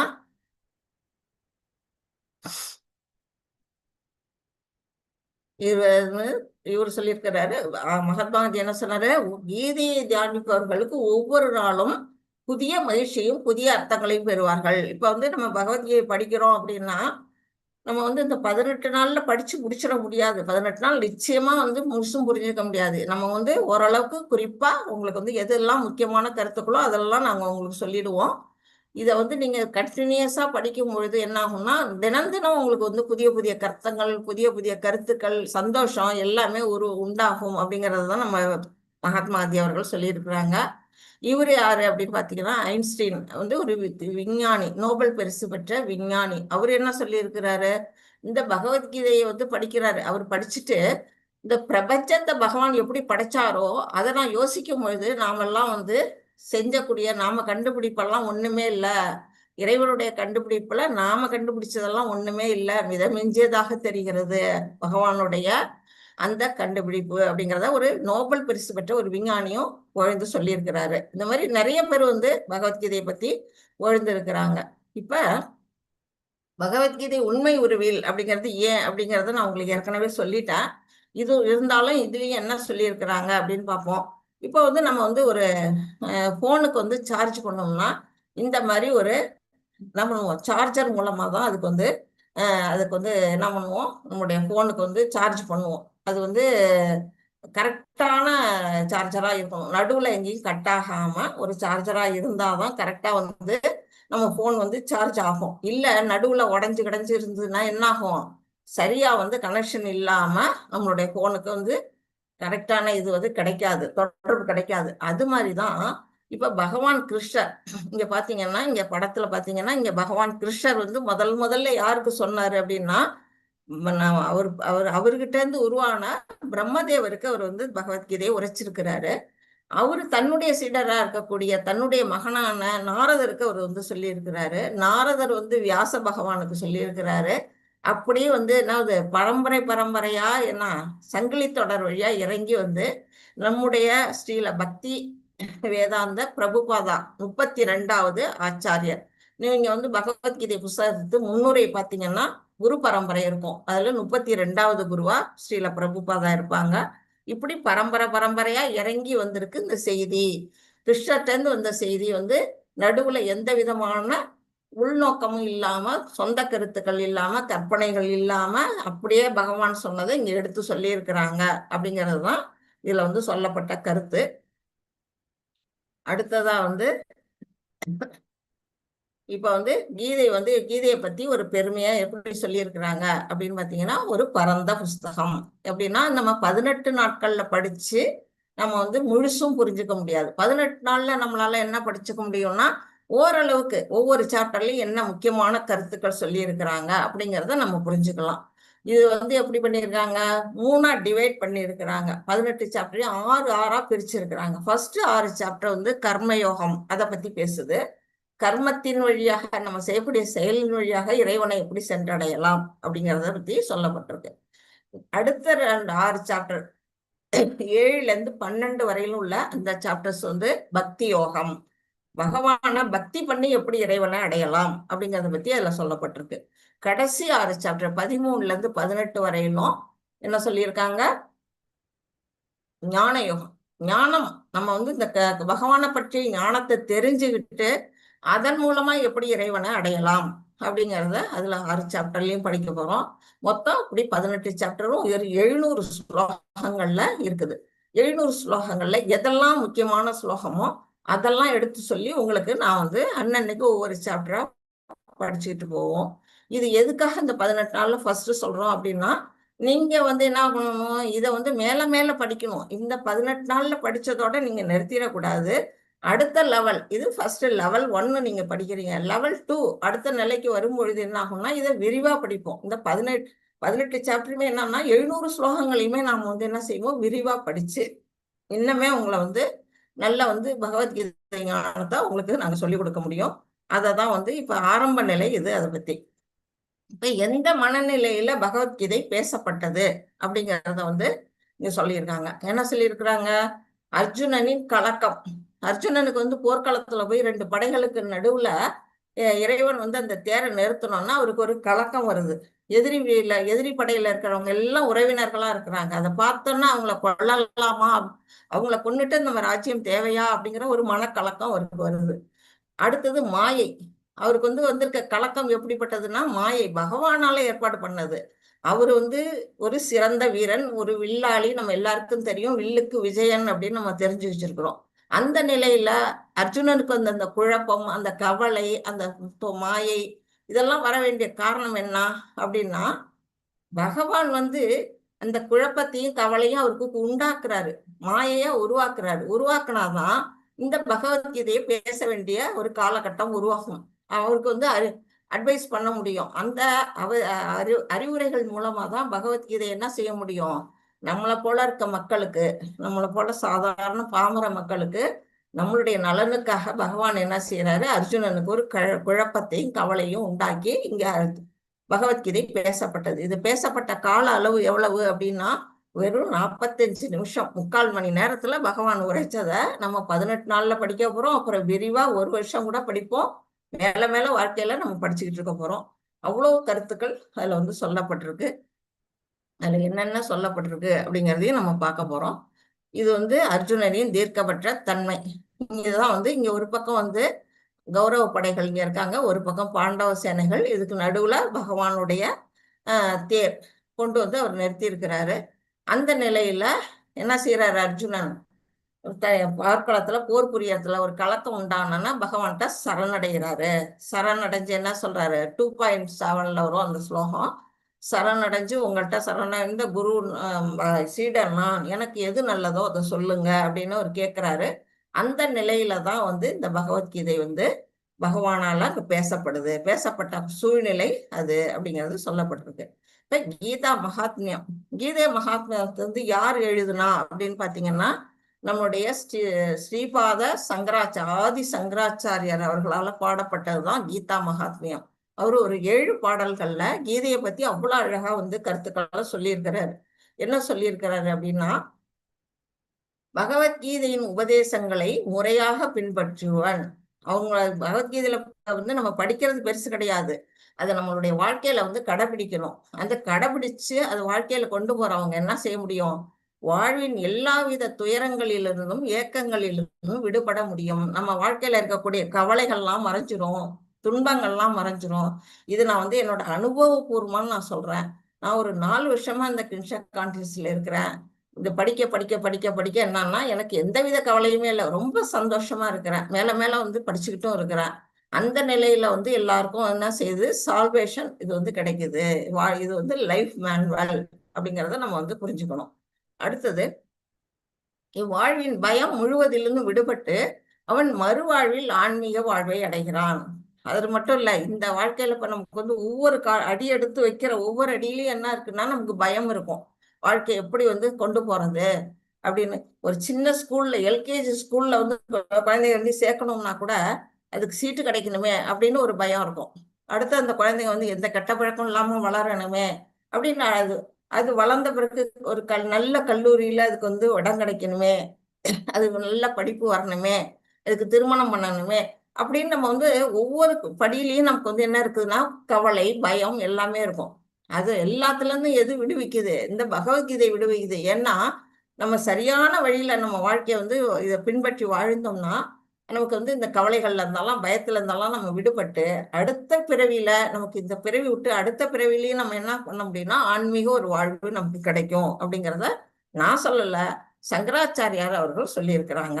அடுத்தது, பகவத்கீதையை முழு ஆர்வத்துடனும் அக்கறையுடனும் ஒருவன் படித்தால் பகவானின் அருளால் அவனது பூர்வ ஜென்ம பாவங்கள் செயல்படாமல் போகும். இப்ப வந்து கங்கையில போய் குளிக்கிறோம்னா ஒரு தரம் வந்து கங்கையில போய் குளிச்சோம்னா நம்மளுடைய பாவங்கள்லாம் போகுது அப்படிங்கிறாங்க. ஏன்னா கங்கை அவ்வளவு புனிதமான நதி. ஆனா அன்னைக்கு பாவம் தான் போவோம், என்னைக்கு குளிக்கிறோமோ அன்னைக்கு பாவம் தான் போவோம். அதை தினம் குளிக்கச்சா தினம் நம்மளுடைய பாவங்கள் போகும். அதனால இந்த இது கோவிந்த கலி காலத்துல வந்து என்ன செய்யணும்னா இன்னொரு பாவம் குறையணும்னா ஹரிநாமத்தை சொல்லணும். ஹரிநாமத்தை உச்சரிக்க உச்சரிக்க நம்மளுடைய பாவங்கள்லாம் போகுங்கிறாங்க. அது மாதிரி இந்த பகவத்கீதை என்ன செய்யுது, அந்த கங்கையில குளிச்சதோட புண்ணியத்தை வந்து இது கொடுக்குது. இதை படிச்சோம்னா நம்மளுடைய பாவங்கள்லாம் நம்ம வந்து நம்மளை விட்டு விலகி கரைஞ்சு போகுது பூர்வ ஜென்ம பாவங்கள், போன ஜென்மங்கள்லாம் செஞ்ச பாவங்கள்லாம் கூட நம்மளை விட்டு விலகிடும் அப்படின்னு அதோட பெருமையை பத்தி சங்கராச்சாரியா சொல்லியிருக்கிறாங்க. இன்னும் என்ன சொல்லியிருக்கிறாங்க அப்படின்னு பாத்தீங்கன்னா, சர்வோபனிஷதோ காவோ தோக்தா கோபால நந்தனஹ பார்த்தோ வத்ஸ சுதீர் போக்தா துக்தம் கீதாமிருதம் மஹத் அப்படின்னு பாடியிருக்கிறாரு. அந்த அந்த பாடலோட பொருள் என்ன அப்படின்னு சொன்னீங்கன்னா, எல்லா உபனிஷத்துக்களின் சாரமான, உபனிஷத்துன்னா அவங்க எல்லாருக்கும் தெரிஞ்சிருக்கும், வேதங்களை 4ஆ பிரிச்சிருக்காங்க, ரிக் யஜுர் சாம தர்வணம்னு. அந்த வேதங்களுக்கும் என்ன பண்றாங்க, இன்னும் கிளை கிளையா உபநிஷத்துக்கள்னு இருக்குது. அந்த மாதிரி வேதங்கள், உபநிஷத்துக்கள், அதோட எல்லாம் சாரம்னா என்ன, அதோட ஜூஸ், அந்த ஜூஸ் எல்லாம் எதுல வச்சிருக்கிறாங்கன்னா கீதோபனிஷத். இதுதான் பகவத்கீதைங்கிற அந்த கீதோபனிஷத்துல வந்து அந்த கருத்துக்கள்லாம் இருக்கு, வேத கருத்துக்கள்லாம் அதுல இருக்குது. அந்த கீதையை இப்ப வந்து என்ன சொல்லியிருக்காங்க, ஒரு பசுவோட ஒப்பிட்டு சொல்லியிருக்கிறாங்க. இந்த கீதை எப்படிப்பட்டது, ஒரு பசு போன்றது. அப்படிப்பட்ட அந்த பசுகிட்ட இருந்து பால் கறக்கணும். இப்ப அந்த பால் கறக்கணும்னா ஒரு கண்ணுக்குட்டி தேவை. அந்த கண்ணுக்குட்டி யாரா இருக்கா அப்படின்னா அர்ஜுனன் தான் அந்த இடத்துல கண்ணுக்குட்டியா இருக்கிறாரு. கறக்கிறது யாரு, பகவான் கிருஷ்ணர். அவர் வந்து எங்க பிறந்திருக்காரு, அவரே யாதவ குலத்துல வந்து பிறந்து அவரே பசுக்களை மேய்ச்சி வந்தாரு. அப்படி இடையர்குல சிறுவனா வந்த பகவான் கிருஷ்ணரே வந்து இங்க வந்து பாலை கறக்கிறாரு. அவர் வாயால வந்த இந்த அமிர்த பால், கீதைங்கிற அந்த அமிர்த பாலை யாரெல்லாம் குடிக்க போறோம், நம்ம அறிவு சான்ற தூய பக்தர்கள். நாமெல்லாம் அந்த பக்த நிலைக்கு வந்துட்டோம். அந்த பாலை வந்து நாமெல்லாம் குடிக்கணும், அதுல இருக்க கருத்துக்களை நம்மளுடைய வாழ்க்கையில கடைபிடிக்கணும் அப்படின்னுட்டு நம்முடைய சங்கராச்சாரியார்கள் அழகா வந்து கீத மகாத்மியத்தை உரைச்சிருக்கிறாங்க. இதுதான் வந்து கீதையோட விசேஷங்கள். இப்போ வந்து நம்ம வந்து இந்த மொத்த கீதையிலையும் வந்து 5 விதமான கருத்துக்களை ரிப்பீட்டடா நம்ம வந்து பார்க்க போறோம். முக்கியமான 5 கருத்துக்களை தான் வந்து பேசப்பட்டிருக்கு. என்ன அந்த 5 கருத்துக்கள் அப்படின்னு பாத்தீங்கன்னா, பகவான் ஃபர்ஸ்ட் வந்து ஈஸ்வரா அப்படின்னு சொல்லிட்டு பகவானை பத்தி, பரமாத்மா பத்தி படிக்க போறோம். அவர் யாரு, அவருடைய தோற்றம் எப்படி, அவருடைய செயல்கள் எப்படி அப்படிங்கிறதெல்லாம் நம்ம தெரிஞ்சுக்குவோம். அடுத்தது வந்து ஜீவாத்மா. ஜீவாத்மாங்கிறது நம்ம எல்லாருமே, எல்லா உயிர் யாருக்கெல்லாம் உயிருங்கிறது இருக்கோ அத்தனை பேரும் ஜீவாத்மாக்கள் தான். ஒரு மரமாகட்டும், ஒரு விலங்காகட்டும், ஒரு பூனையாகட்டும், நம்ம மனிதர்களாகட்டும், தேவர்களாகட்டும், இல்ல கிறிஸ்டியன்ல முஸ்லீம்ல மதம் மாறி பிறந்தவங்களாகட்டும், எல்லாருமே வந்து இந்த இடத்துல ஜீவாத்மாக்கள் வந்து இதெல்லாம் நாம வந்து பிரிச்சிருக்கிறோம். வேறு வேறு உடைகள்ல இருக்கக்கூடிய ஒரு ஆத்மாக்கள், ஜீவாத்மாக்களை பத்தி நம்ம படிக்க போறோம். அடுத்தது பிரகிருதி. பிரகிருதிங்கிறது இந்த இயற்கை, ஜட இயற்கை, இந்த பிரபஞ்சம் பத்தி நம்ம படிக்க போறோம். பிரபஞ்சம் எப்படி உருவாச்சு அப்படிங்கறதெல்லாம் நம்ம படிக்க போறோம்.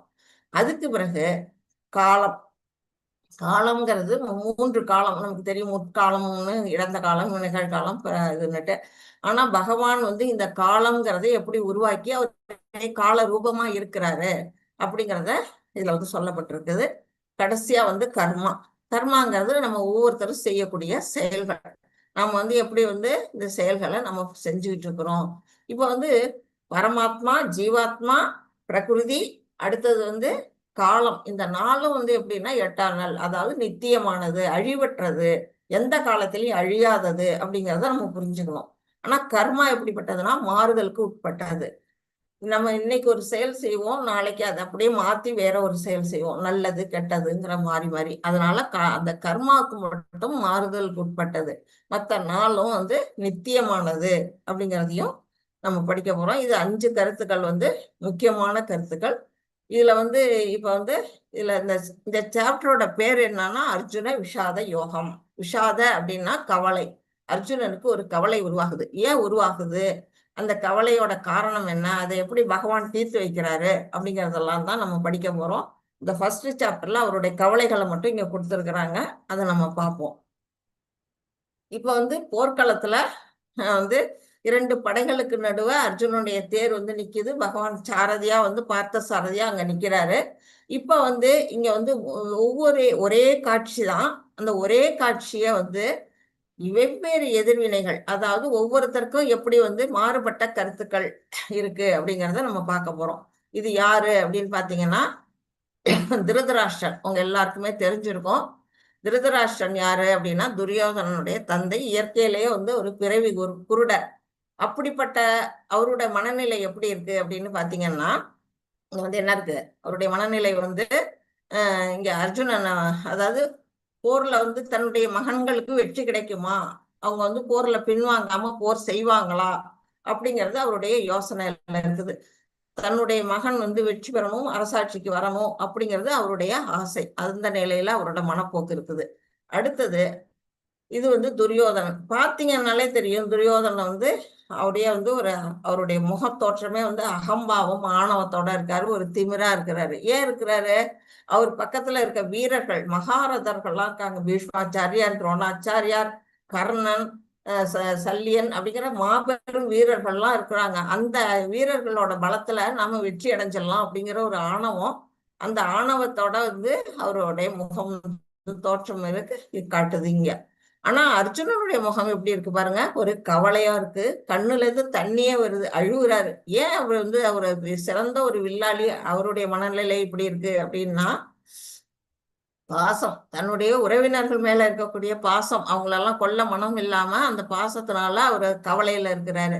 இவர் வந்து ராஜ்யத்து மேல பாசம் வைக்கிறாரு, இவர் புத்திரர் மேல பாசம் வைக்கிறாரு, இவர் வந்து உறவினர்கள் மேல பாசம் வைக்கிறாரு. ஆனா இங்க பகவான் கிருஷ்ணர் யார் மேல பாசம் வைக்கிறாரு, தன்னுடைய பக்தனான அர்ஜுனன் மேல அவர் பாசம் வைக்கிறாரு. அந்த நிலையில அர்ஜுனனுக்கு எது நல்லது அப்படிங்கிறத அவர் தான் வந்து இங்க எடுத்துரைக்க போறாரு. அதுதான் ஒரே காட்சி, ஒவ்வொருத்தர் மனநிலையும் மாறுபட்ட நிலையில இங்க வந்து காட்டப்பட்டிருக்கு அப்படிங்கிறத நம்ம புரிஞ்சுக்கணும். இது வந்து ஃபர்ஸ்ட் ஸ்லோகம். மாதாஜி ஹரே கிருஷ்ணா. யார் எனக்கு ஸ்லோகம் வாசிக்கிறீங்க இன்னைக்கு?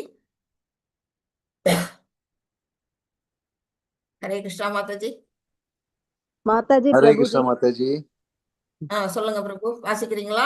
वासिकरे माता जी। வாசிங்க பிரபு. हरे कृष्णा। धृतराष्ट्र उवाच धर्मक्षेत्रे कुरुक्षेत्रे समवेदायुयुत्सवः मामकाः पाण्डवश्चैव किमकुर्वत सञ्जय। हरे कृष्णा माता जी। ஹரே கிருஷ்ணா பிரபு.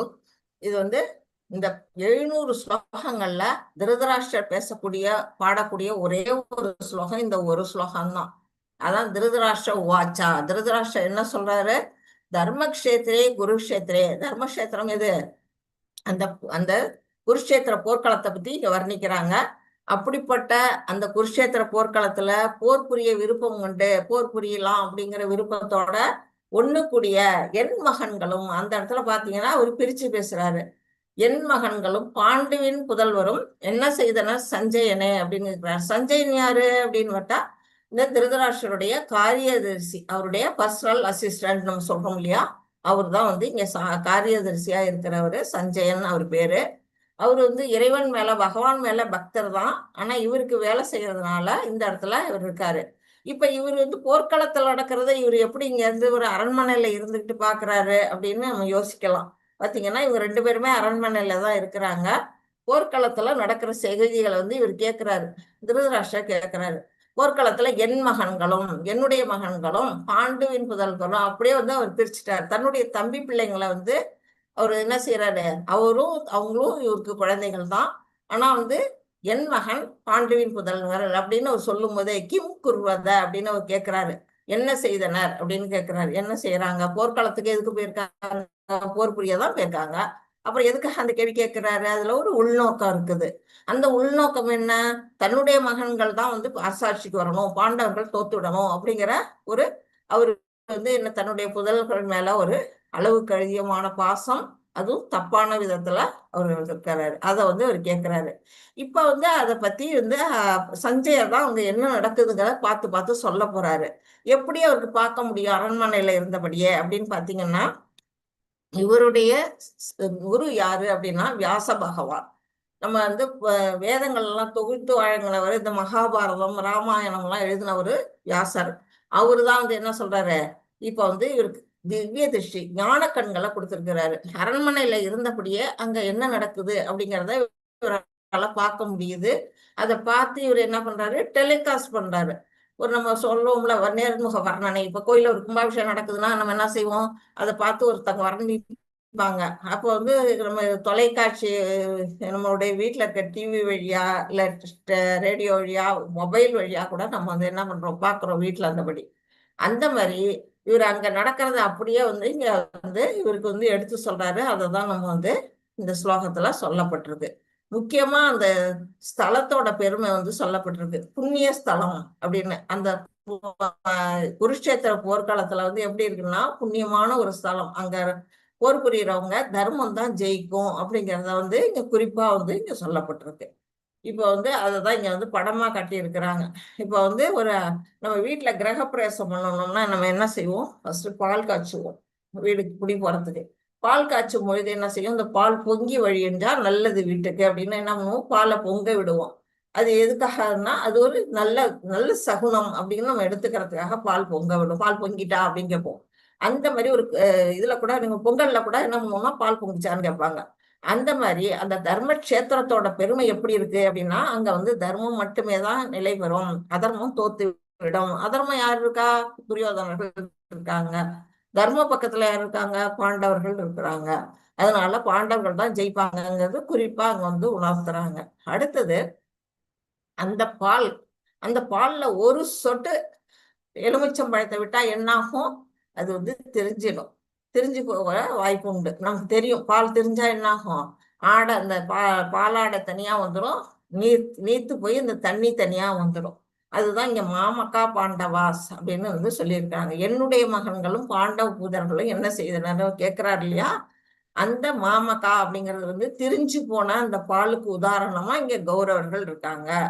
அதுல இருந்து வந்த பனீர், அந்த திரிஞ்ச பால்ல இருந்து எடுக்கிறது தான் அந்த பனீர். அந்த பனீர் யாரு அப்படின்னா பாண்டவர்களுக்கு இங்க ஒப்பீடா சொல்லப்பட்டிருக்கு. அந்த பனீரை வச்சு என்ன செய்ய முடியும்? கிம குர்வத, இங்க பாத்தீங்கன்னா ஸ்வீட் பனீரை வச்சு நம்ம வந்து என்ன பண்ணுவோம்? ரசகுல்லா அப்படிங்கறதெல்லாம் நம்ம செய்வோம். அதை செஞ்சு நம்ம என்ன செய்வோம்? பகவானுக்கு இங்க படைச்சிட்டு நம்ம பிரசாதமா நம்ம எடுத்துக்குவோம். அந்த மாதிரி இங்க வந்து என்ன சொல்லியிருக்காங்க? திரிஞ்சு போன பாலுக்கு உதாரணமா கௌரவர்களும் அதுல இருந்து வர ஸ்வீட் வந்து பாண்டவர்களும் இங்க வந்து உதாரணமா காட்டியிருக்காங்க. பாண்டவர்களே பகவானுக்கு என்ன பண்றாங்க? பிரசாதமா ஆகிறாங்க அப்படிங்கறது நம்ம புரிஞ்சுக்கணும். அதுதான் இங்க சொல்லியிருக்கு. ஹரே கிருஷ்ணா. மாதாஜி, பிரபுஜி யாராச்சும் இந்த ஸ்லோகம் படிங்க. 1.3. ஹரே கிருஷ்ணா.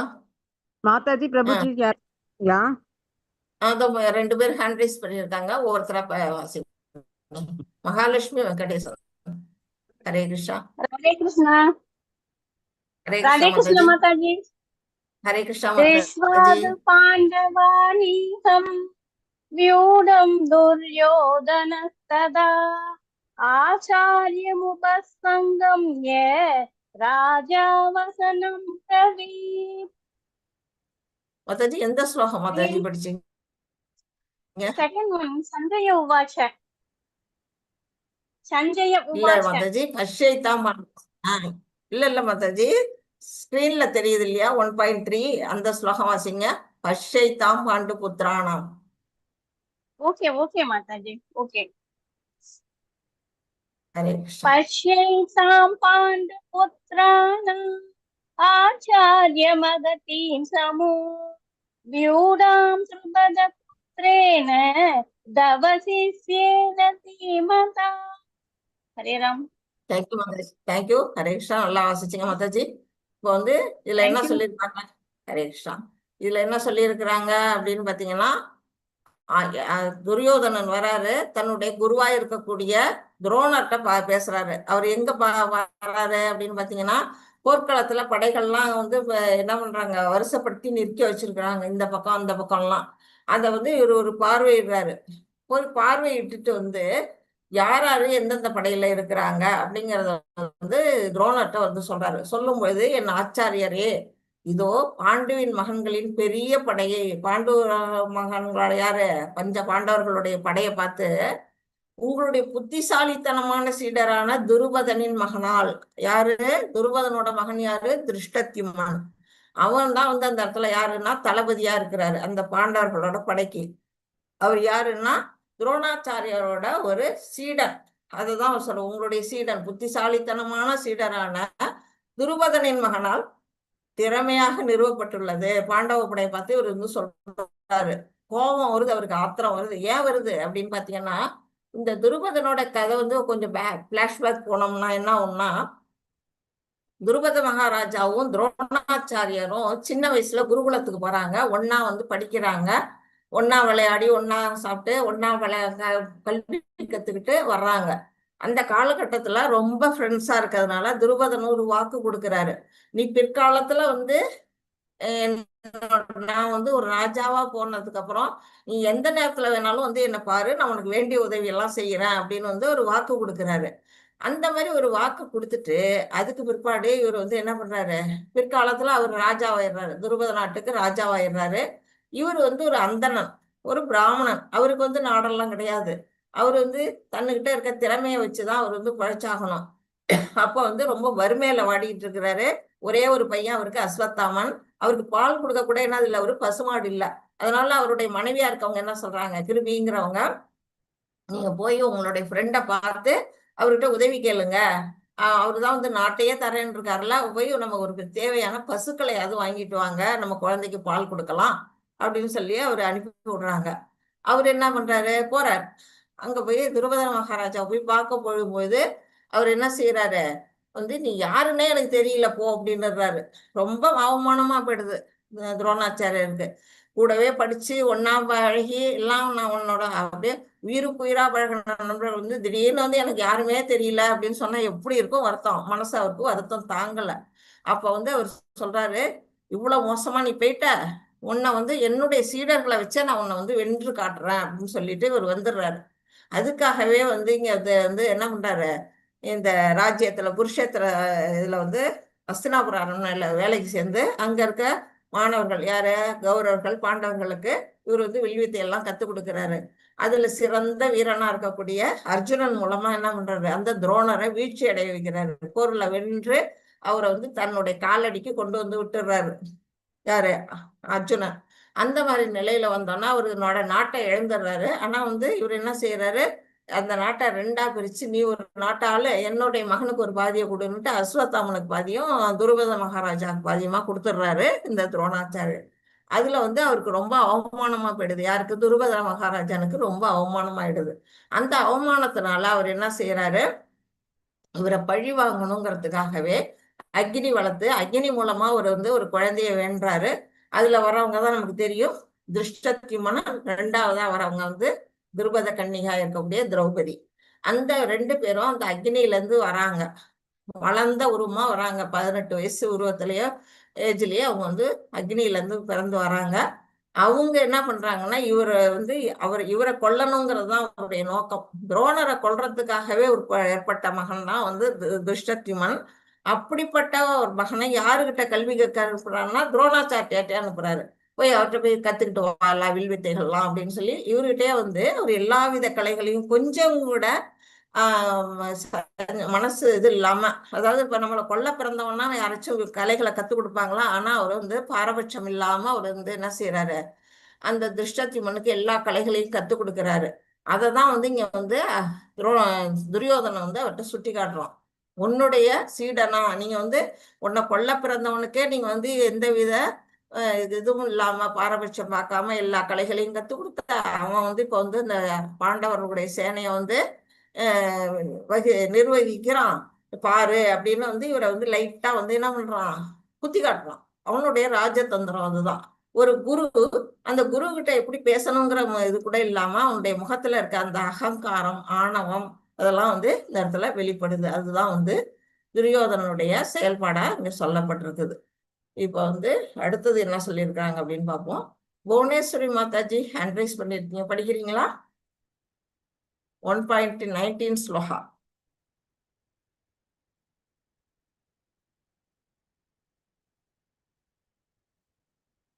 ஹரே கிருஷ்ணா. புவனேஸ்வரி மாதாஜி மியூட் ஆயிட்டீங்க மாதாஜி, அன்மியூட் பண்ணீங்க.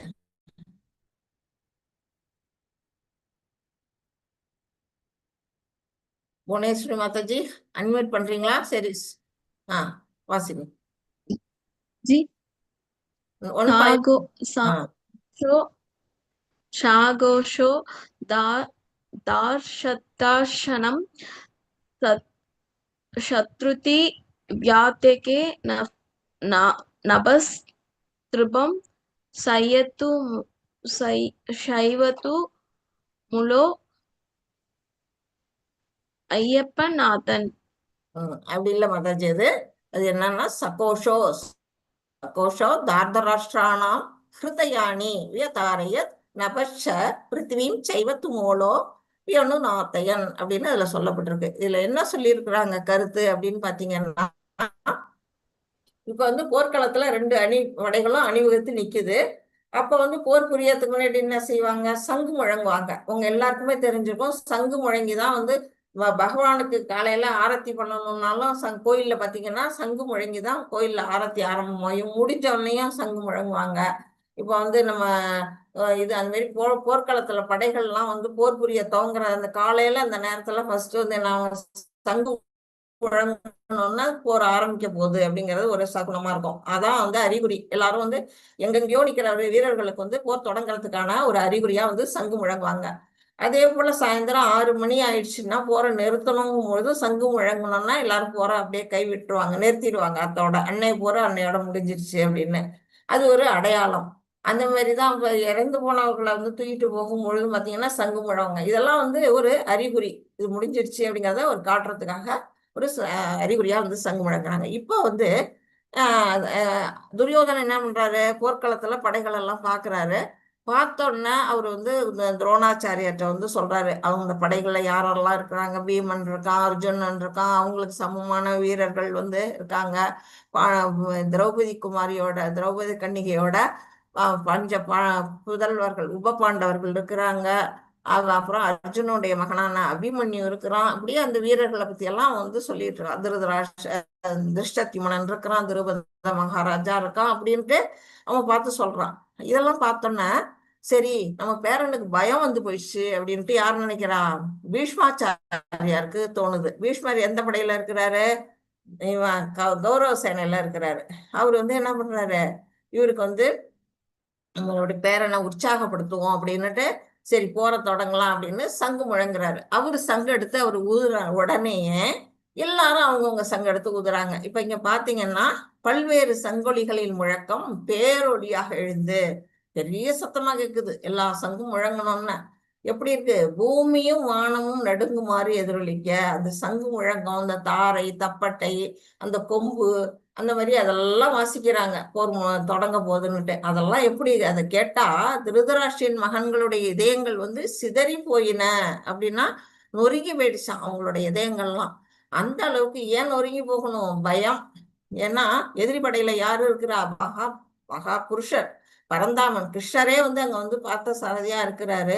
அவங்க பக்கம் தர்மம் இருக்குது. எல்லாமே இவங்களுக்கு வந்து உள்ளுக்குள்ள அவங்களுக்கு மனசு வந்து என்ன செய்யுது, அந்த ஒளியை சங்கு முழங்குறத கேட்ட உடனே அவங்களுடைய இதயங்கள்லாம் வந்து சிதறி போச்சாம். வந்து அதே வந்து இவங்கெல்லாம் சங்கு ஊதும் பொழுது கௌரவ சேனையில சங்கு முழங்கும் போது பாண்டவர்களுக்கு எந்த விதமான மனசங்கடம் ஏற்படல. ஆனா இவங்க பக்கம் சங்கு முழங்கணும்னா கௌரவர்களுடைய இதயங்கள்லாம் ஒருங்கி போனத அப்படின்னு வந்து இங்க சொல்லப்பட்டிருக்கு. எதனால அப்படின்னா பயம் காரணமாக தங்கள்கிட்ட இருக்கிற தவறு அவங்க உணர்ந்துட்டாங்க அப்படிங்கிறத புரிஞ்சிருக்கு. இப்ப இதுல வந்து பாண்டவர்கள் பக்கம் ஜெயிக்கிறதுக்கு என்னென்ன அறிகுறிகள் சைன் சொல்லுவோம் இல்லையா, அந்த என்னென்ன அறிகுறிகள் இருக்கு அப்படிங்கறத இதுல வந்து கொடுத்துருக்குறாங்க. ஏன்னா அது வந்து ஏன்னா எல்லாமே உங்களுக்கு சாதகமா இருக்குது. அந்த தர்மக்ஷேத்திரம் குருக்ஷேத்திரமே வந்து ஒரு புண்ணிய ஸ்தலம். அந்த புண்ணிய ஸ்தலத்துல நிறைய வந்து முற்காலத்துல வந்து யாகங்கள்லாம் செஞ்சிருக்கிறாங்க. ஒரு நல்ல ஒரு அந்த இடத்துல எது செஞ்சாலுமே தர்ம காரியமா தான் இருக்கும். அந்த இடத்துல தர்மம் தான் ஜெயிக்கும், அதர்மம் தோத்து போயிடும். அந்த பகவான் கிருஷ்ணர் வந்து அங்க இருக்க அந்த கலைகள் எல்லாம் புடுங்கறதுக்கு தான் இங்க வந்திருக்கிறாரு. எந்த கலைகள், இந்த தீய மக்கள் அதர்மிகள் எல்லாம் அழிக்கிறதுக்காக தான் பகவான் அங்க தோற்றம் எடுத்து வந்திருக்கிறாரு. அதனால அந்த தர்மக்ஷேத்திரம் இவங்களுடைய வெற்றிக்கு முதல் காரணம் இங்க சொல்லப்பட்டிருக்கு. அடுத்தது தெய்வீக தேர். தெய்வீக தேர் எது, இந்த அர்ஜுனன் வரக்கூடிய அந்த அர்ஜுனனை பகவான் கிருஷ்ணர் ஓட்டிக்கிட்டு வர்றாரு இல்லையா அந்த தேர், அது எது அப்படின்னா அக்னி பகவானால அர்ஜுனனுக்கு வந்து பரிசா கொடுக்கப்பட்டது. அந்த அது ஒரு கதை பேக்ரவுண்ட்ல இருக்கு. ஒரு காண்டவனத்தை அழிக்கும் பொழுது அந்த அக்னி பகவான் வந்து இவருக்கு அந்த தேர ரதத்தை வந்து பரிசா கொடுக்கிறாரு. அந்த ரதம் வந்து சிறப்பு மிகுந்தது, அது வந்து வெற்றிக்கான ஒரு வழி அப்படின்னு சொல்லப்பட்டிருக்கு. அடுத்தது வந்து சங்கநாதம். சங்கநாதம் என்னன்னா இப்ப வந்து பகவான் கையில இருக்கக்கூடிய சங்கு வந்து தெய்வீகமான சங்கு. அது பேரு என்னன்னா பாஞ்சஜன்யம் அப்படின்னு சொல்லுவோம். அந்த பாஞ்சஜன்யம்ங்கிற ஒரு அசுரன் அழிச்சிட்டு அந்த சங்கு அவருக்கு வருது. அந்த பாஞ்சஜன்யம்ங்கிற சங்கு வந்து தெய்வீகமான சங்கு. அத போல அர்ஜுனன் கையில இருக்கிறது வந்து தேவதத்தம்ங்கிற ஒரு சங்கு. யுதிஷ்டர கையில இருக்கிறது அனந்த விஜயம்னு ஒரு சங்கு. அவர் வந்து இவரு பீமன் கையில இருக்கிறது பவுண்டரம். அடுத்தது வந்து நகுல சகாதர் கையில மணிபுஷ்பகம் அப்படின்னுட்டு அந்த இது சாரி அந்த சங்குகள்லாம் வந்து எப்படிப்பட்டதுன்னா தெய்வீக சங்குகள். அதெல்லாம் வந்து எப்படின்னா உங்களுக்கு வெற்றியை கொடுக்கக்கூடியது அப்படின்னு வந்து ஒரு காரணமா சொல்ல வருது. அடுத்தது அர்ஜுனன் கையில இருக்கக்கூடிய அந்த காண்டீபம்ங்கிற அந்த வில்லும் பாசுபதாசிரம்ங்கிற அந்த அஸ்திரமும் யாரால அவருக்கு கிடைச்சது அப்படின்னா சிவபெருமான் கையில இருந்து அவர் வாங்கினார். அவர் போய் தவம் இருந்தார். காட்டுக்கு போய் அந்த 14 வருஷம் அவர் வந்து வனவாசம் பண்ணப்ப 13 வருஷம் சிவபெருமான்கிட்ட இருந்து வரம் வாங்கி அவர்கிட்ட இருந்து அந்த பாசுபதாசிரத்தை அவர் வாங்கிட்டு இருந்தார். அவ்வளவு சிறப்பு மிக்க அந்த பாசுபதாசிரமும் அவங்கள்ட்ட இருக்குது. அடுத்தது ரிஷிகேஷர்ங்கிறது யாரு? நம்மளுடைய புலன்கள் எல்லாம் கட்டுப்படுத்தக்கூடியதுதான் ரிஷிகேஷர்மாங்க. அது பகவான் கிருஷ்ணர் தான். அந்த பகவான் கிருஷ்ணரே அங்க இருக்கிறாருன்னா கூடவே யாருப்பா? வெற்றி திருமகள் அவருடைய நாயகியா இருக்கக்கூடிய பாக்யலட்சுமி மகாலட்சுமி தாயாரும் அவருடைய இதயத்துல வீற்றிருக்கவங்களும் அந்த இடத்துல தான் இருக்கிறாங்க. இப்படி அந்த எல்லாமே எதுக்கு சாதகமா இருக்கு அப்படின்னா பாண்டவர்கள் ஜெயிக்கிறதுக்கான ஒரு சாதகமான சூழ்நிலை அந்த இடத்துல உருவாகி இருக்கு. இது எல்லாத்தையும் தாண்டி இன்னொன்னு சிறப்பு என்னன்னா இந்த கொடியில இருக்கிறது யாரு அப்படின்னா அங்க ஆஞ்சநேயரே வந்து அந்த கொடியில இருக்கிறாரு. அவரு தான் வெற்றி. வந்து ராமாயணத்துல பாத்தீங்கன்னா ராமருக்கு தூதுவனா போய் அங்க வெற்றியை தேடி கொடுக்கறதுக்கு ஒரு தன்னால முடிஞ்ச வேலையெல்லாம் அவர் செய்வாரு. இங்கேயும் வந்து பாரத போர்லயும் வந்து அவர் வந்து கொடியில வந்து பிரசன்னமாகி இங்க இவங்க பக்கம் வெற்றிக்காக வந்து உறுதுணையா நிக்கிறாரு. இப்படி வந்து பாண்டவர்களுடைய வெற்றிக்கான காரணங்கள் இங்க சொல்லப்பட்டிருக்கு. இப்ப 5 விதமான நிலைகள் வந்து அர்ஜுனனுக்கு ஏற்படுது. இந்த போர் செய்ய மாட்டேன்னுட்டு என்னென்ன சொல்றாரு அப்படின்னா 1.28ல வந்து இரக்கம். அவருக்கு வந்து தன்னுடைய உறவினர்களை பார்த்து இரக்கப்படுறாரு. நான் அதெல்லாம் போர் புரிய மாட்டேன் அப்படிங்கிறாரு. 2வது காரணமா வந்து 1.31ல வந்து என்ன சொல்றாரு? இன்பமின்மை. இது போர் புரியறதுனால எனக்கு எந்த விதமான இன்பமும் இல்லை, துன்பம் தான் அப்படிங்கிறாரு. 3வது 1.36ல என்ன சொல்றாரு அப்படின்னா பாவச் செயல் நினைக்கிறாரு. அவங்களெல்லாம் கொல்றது கூட பாவம் அப்படின்னு, கௌரவர்களை கொன்னா பாவம் வந்துடும் எனக்கு அப்படிங்கிறாரு. அடுத்தது 1.45ல வந்து என்ன சொல்றாரு? குடும்ப பாரம்பரியம் அழிஞ்சிடும் அப்படிங்கிறாரு. அதை பத்தி சொல்றாரு. கடைசியா வந்து 1.46ல இருமனம் டுவாலிட்டி வந்துருது. அவருக்கு போர் புரியலாமா வேண்டாமா ஒரு குழப்ப நிலையில அவர் வந்துடுறாரு. இந்த 5 நிலைகள்ல தான் அவர் வந்து அந்த போர்க்களத்துல இருக்கிறாரு. அவருடைய மன ஓட்டம் அப்படிங்கிறது இங்க சொல்லப்பட்டிருக்கு. இப்ப வந்து இதை எதோட தொடர்பு படுத்தலாம் அப்படின்னு கேட்டிருக்காங்க. இரக்கம்ங்கிறது நம்ம எல்லாத்தையும் இருக்கும். நம்ம பாத்தீங்கன்னா எல்லார் மனசுலயும் இரக்கம்ங்கிறது இருக்கும். இன்பமின்மை, ஒரு நேரத்துல நமக்கு வந்து சில விஷயங்கள் செய்யறதுக்கு எந்த விதமான இன்பமும் இருக்கும். விரக்தி நிலையில நம்ம எல்லாம் தள்ளப்படுவோம். அது நம்ம கிட்ட இருக்குது. அதே போல பாவச்செயல் செய்யறதுக்கு நம்ம மனசு இடம் கொடுக்காது. அதுவும் வந்து நம்மள்கிட்ட இருக்குது. குடும்ப பாரம்பரியத்தை நம்ம யோசிப்போம். ஒரு செயலை செய்யறதுக்கு முன்னாடி இதை செய்யலாமா வேணாமா அப்படின்னுட்டு நம்ம வந்து 2 மனமா நம்ம தத்தளிக்கிறதும் நம்ம பார்த்திருக்கோம். இதெல்லாமே வந்து எப்படின்னா நம்ம இது அந்த அர்ஜுனனுக்கு இருக்கிற அத்தனை குணங்களும் நம்மகிட்டயும் இருக்குது. இதை வந்து நம்ம வந்து நம்ம வாழ்க்கையோட தொடர்பு படுத்தி நம்ம வந்து கொண்டு போகணும். அப்ப அர்ஜுனன் என்ன செஞ்சாரோ அதைப்படி நாமளும் ஃபாலோ பண்ணணும் அப்படிங்கிறது ஏன் சொல்லப்பட்டிருக்கு. இப்ப வந்து 1.28 இரக்கத்தை பத்தி பேசியிருக்கு இந்த ஸ்லோகம். யாரு ஹேண்ட் ரைஸ் பண்ணீங்க மாதாஜி? ஹரே கிருஷ்ணா. யாரோ கை வைத்திருந்தீங்க. கிருஷ்ணமூர்த்தி பிரபு வாசிக்கிறீங்களா? சண்முகம் பிரபு சொல்லுங்க. மாதாஜி தான் ஹரே ரைஸ் கிருஷ்ணா. பண்ணியிருந்தாங்க. மாதாஜி தான் ரைஸ் பண்ணியிருந்தாங்க. அவங்க போயிட்டாங்க போல இருக்கு. ஓகே. Yes, Mataji. இந்த ஷாமா படிங்க மாதாஜி. ஹரே ஹலோ கிருஷ்ணா. अर्जुन उवाच दृष्ट्वेमं स्वजनं कृष्ण युयुत्सं समवस्थितं सीदन्ति मम गात्राणि मुखं च परिशुष्यति. ஹரே கிருஷ்ணா. வந்து சூப்பரா வாசிச்சிங்க. இதுல வந்து என்ன சொல்லியிருக்கிறாங்க? 1.28ல அர்ஜுனன் கூறினான். என்ன கூறிடுறாரு? எனது அன்பு கிருஷ்ணரே பகவான்கிட்ட சொல்றாரு, போரிடும் உணர்வுடன் என் முன் கூடியுள்ள எனது நண்பர்களையும் உறவினர்களையும் கண்டு என் உடல் அங்கங்கள் நடுங்கி வாய் உலர்வதை உணர்கிறேன். போர்க்களத்துல போய் அவர் நிக்கிறாரு. சங்கு முழங்கியாச்சு, இன்னும் வந்து வில்லியும் அம்பியும் கையில ஏந்தி ரெடியா நிக்கிறாரு. அந்த டயத்துலதான் அவர் வந்து என்ன செய்யறாரு, 2 படைகளுக்கு நடுவுல வந்து யாரெல்லாம் என்கிட்ட போர் புரியறதுக்காக வந்து நிக்கிறாங்கன்னு நான் பார்க்கணும், என் தேரை கொண்டு எங்க நிறுத்து கிருஷ்ணா அப்படின்னு சொல்லி கேட்கிறாரு. பகவானும் அதுபடி தேரை கொண்டு வந்து நிறுத்தி இருக்கிறாரு. அந்த டயத்துல அவர் என்ன செய்யறாரு, உறவினர்கள் எல்லாம் பார்த்தோம்னா அவருக்கு வாய் உலர்ந்து போகுது, உடம்பெல்லாம் எரியுது, நடுங்குது உடலு, கையில இருக்க காண்டீபம் நழுவுது, மனசு படபடங்குது. அப்படிங்கிற ஒரு சூழ்நிலை அவர் தள்ளப்படுறாரு. என்ன காரணத்தினால அந்த மாதிரி நிலைகள்லாம் வருது அப்படின்னா, ஒரு பகவான்கிட்ட போய் நம்ம இறைவன்கிட்ட போய் நம்ம வந்து பக்தி நிலையில இருக்கும்போது ஒரு பரவச நிலை வரும்பொழுதும் நமக்கு என்ன செய்யணும், உடல் அங்கங்கள்லாம் நடுங்கும், கண்ணுல இருந்து தண்ணியா வழியும், நம்மளை மீறி வந்து நிலை தடுமாறி மயக்க ஸ்டேஜ் கூட போவாங்க. அது பக்தி நிலை. இந்த நிலையில எப்படி வருது அர்ஜுனனுக்கு, அதே நிலை எப்படி வருதுன்னா பாசம். தன்னுடைய உறவினர்களை பார்த்தோம்னா அவனுடைய இரக்க குணம், அவன் வந்து ஒரு சிறந்த ஒரு பக்தனா இருக்கிறதுனால அவனுக்கு ஒரு இரக்க குணம் இருக்குது. அந்த இரக்க குணம் மிகுதிப்பட்டு அவன் என்ன செய்யறான், உறவினர்களை பார்த்துட்டு இவங்களெல்லாம் கொல்றதா, பீஷ்மாச்சாரியர் தன்னை தூக்கி வளர்த்த தன்னுடைய தாத்தாவாச்சே, தனக்கு கல்வி கத்து கொடுத்த துரோணாச்சாரியர் குருவாச்சே, அப்புறம் என்னுடைய மாமா சல்லியன் வந்து மாமாவாச்சே, சகுனி மாமா இருக்கிறாங்களே, தன்னுடைய சகோதரர்களாச்சே, யாரு துரியோதனர்களா சகோதரா நினைக்கிறான், அவருடைய குழந்தைகள்லாம் தன்னுடைய குழந்தையா நினைக்கிறான். அந்த மாதிரி ஒரு பாசம், உறவினர்கள் மேல உள்ள பாசத்தினால அவனுக்கு என்ன ஆகுது, இரக்கம் மேலிட்டு அவனுடைய உடல் அங்கங்கள்லாம் நடுங்கி, வாயெல்லாம் உணர்ந்து, கையில இருக்க காண்டிபெல்லாம் நழுவி கீழே விழுது அப்படிங்கிறத நம்ம பாக்குறோம். இன்பமின்மை. ஹரே கிருஷ்ணா மாதாஜி. யார் வாசிக்கிறீங்க? வாசிக்கிறீங்களா? வாசிங்க. हरे कृष्ण माता जी। ஹரே கிருஷ்ணா பிரபு.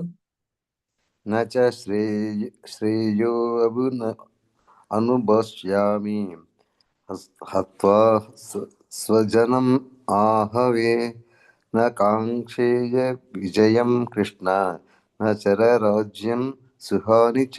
हरे कृष्ण माता जी। ஹரே கிருஷ்ணா பிரபு.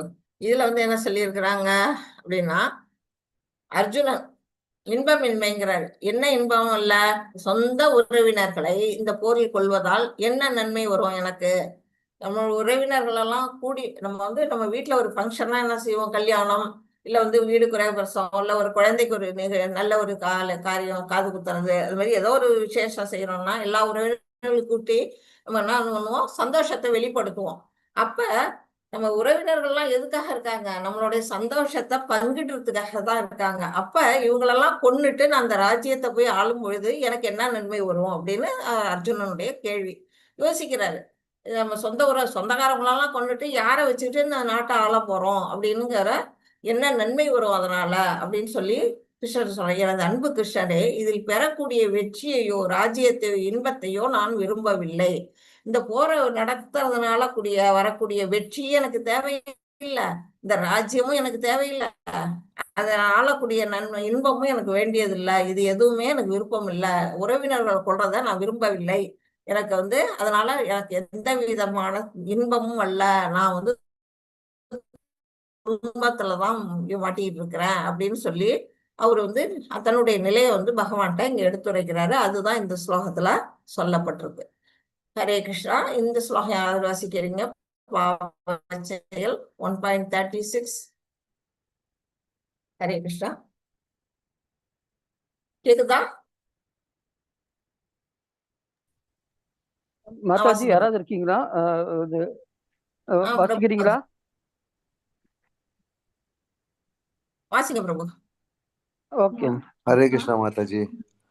पापं ये वा स्वेयेत् अस्मान् हत्वैतान् आत्तायिनः तस्मान्नार्ह वयं हन्तुं धार्तराष्ट्रान् स पाण्डवान् स्वजनं हि कथं हत्वा सुहीनः स्याम मातव।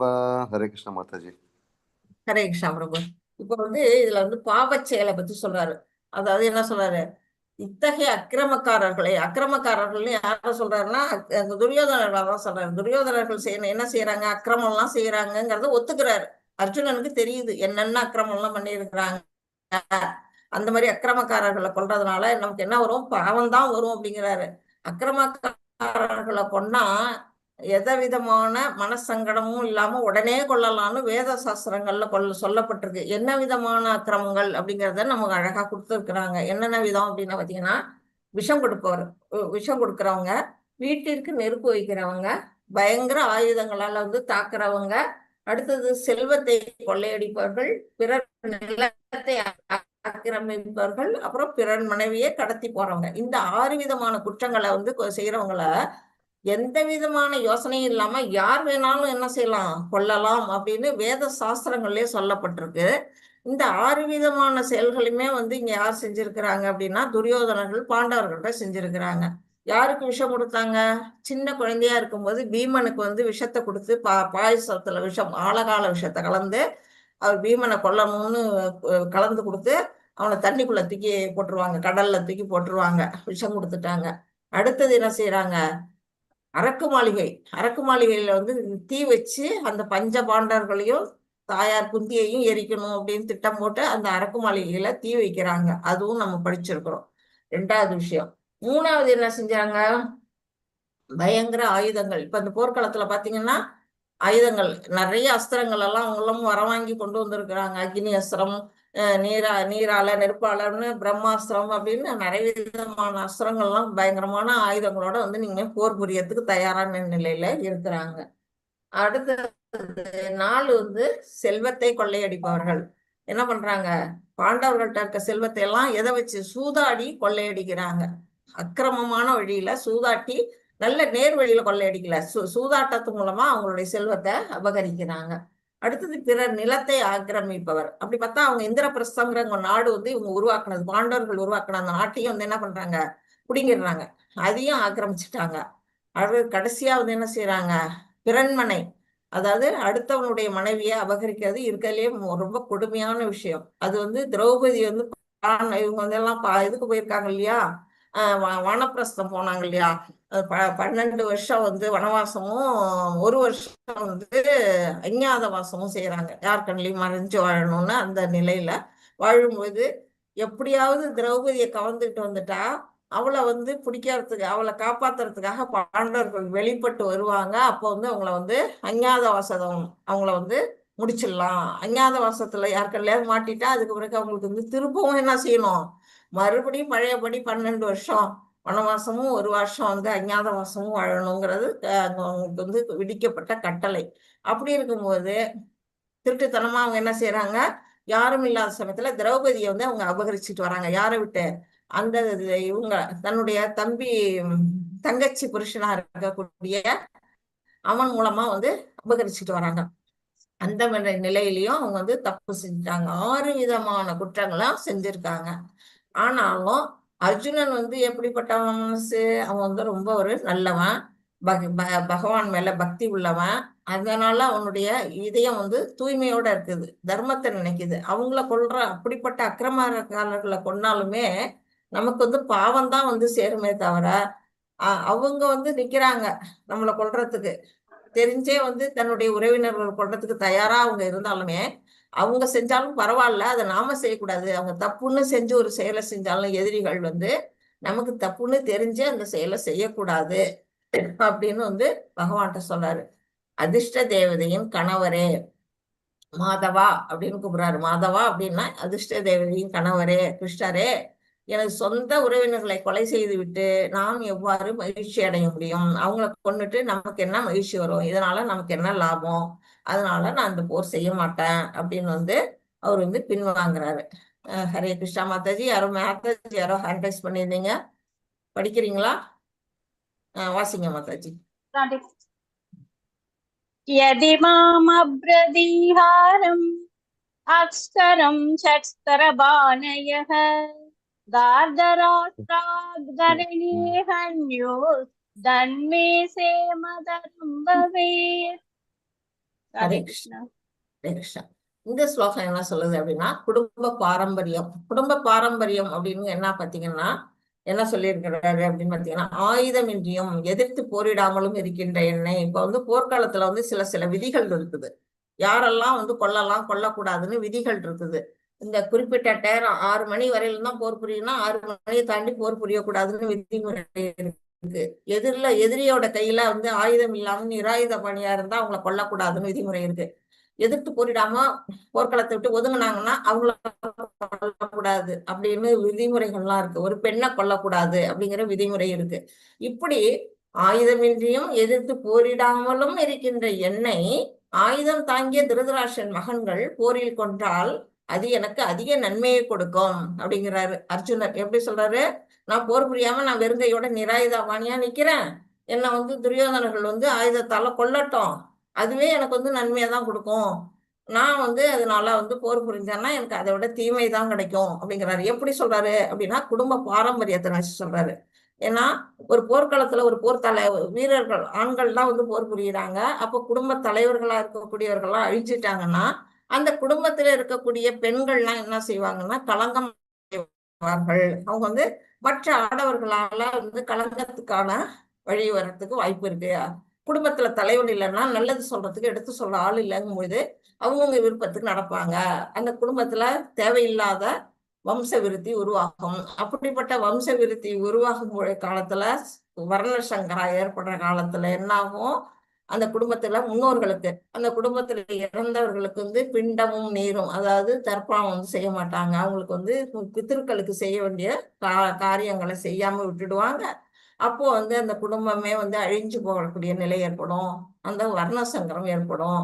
அதனால நான் போர் புரிய மாட்டேன். இப்படியும் அடுத்தடுத்த காரணத்தை வந்துட்டு வந்து அர்ஜுனன் ஒவ்வொன்னா சொல்லிட்டு இருக்கிறாரு. இருமனம். மாதாஜி படிக்கிறீங்களா? படிங்க பிரபு. सञ्जय उवाच एवम् उक्त्वार्जुन सङ्ख्ये रथोपस्थमुपाविश विसृज्य सहस्रं साभम् सोगा संविघ्नमानसः. ஹரே கிருஷ்ணா. இதுல வந்து இப்ப வந்து இவ்வளவு நாளி வந்து அர்ஜுனன் பேசிட்டு இருக்காரு கிருஷ்ணா கிட்ட. அவர் கேட்டுக்கிட்டு இருக்கிறாரு. ஃபர்ஸ்ட் வந்து சஞ்சயன் வந்து சஞ்சயன்ட்ட வந்து திருதராஷ்டிரர் சொல்றாரு, என் போர்க்காலத்துல குடியிருக்க என்னுடைய மகன்களும் பாண்டவ புத்திரர்களும் என்ன செய்கின்றார்கள் சஞ்சயான்னு அவர் கேட்கிறாரு. அதை வந்து இவர் வந்து எடுத்து சொல்லிட்டு இருக்காரு. போர்க்களத்தில் நடக்கிறது இப்ப நம்ம அர்ஜுனன் பேசினதெல்லாம் சஞ்சயன் வந்து பார்த்து அதுக்கு ரிப்பீட் பண்ணிட்டு இருக்காரு. யாருக்கிட்ட? திருதராஷ்டிரன் லைவ் காஸ்ட் பண்ணிட்டு இருக்கிறாரு. இப்ப வந்து கடைசியா இதுல சஞ்சயன் என்ன சொல்றாரு? போர்க்களத்தில் இவ்வாறு பேசிய அர்ஜுனன் என்னென்ன பேசுறாரு? எனக்கு வந்து போர் புரியறதுக்கு விருப்பம் இல்லை, என்னோட உறவினர்கள் அவங்கள கொல்றதுல பாவம் வருது, வர்ண சங்கரம் ஏற்படும் அப்படின்னு பல காரணங்கள் சொல்றாரு இல்லையா? அந்த காரணத்தெல்லாம் பார்த்துட்டு சொல்லிட்டு தனது வில்லையும் அம்பையும், தன்னுடைய வில்லையும் அம்பையும் என்ன செய்யறாரு? போர்ல இது ரதத்துல ஒரு புறம் எரிந்து விட்டு தூக்கி போட்டுட்டான்.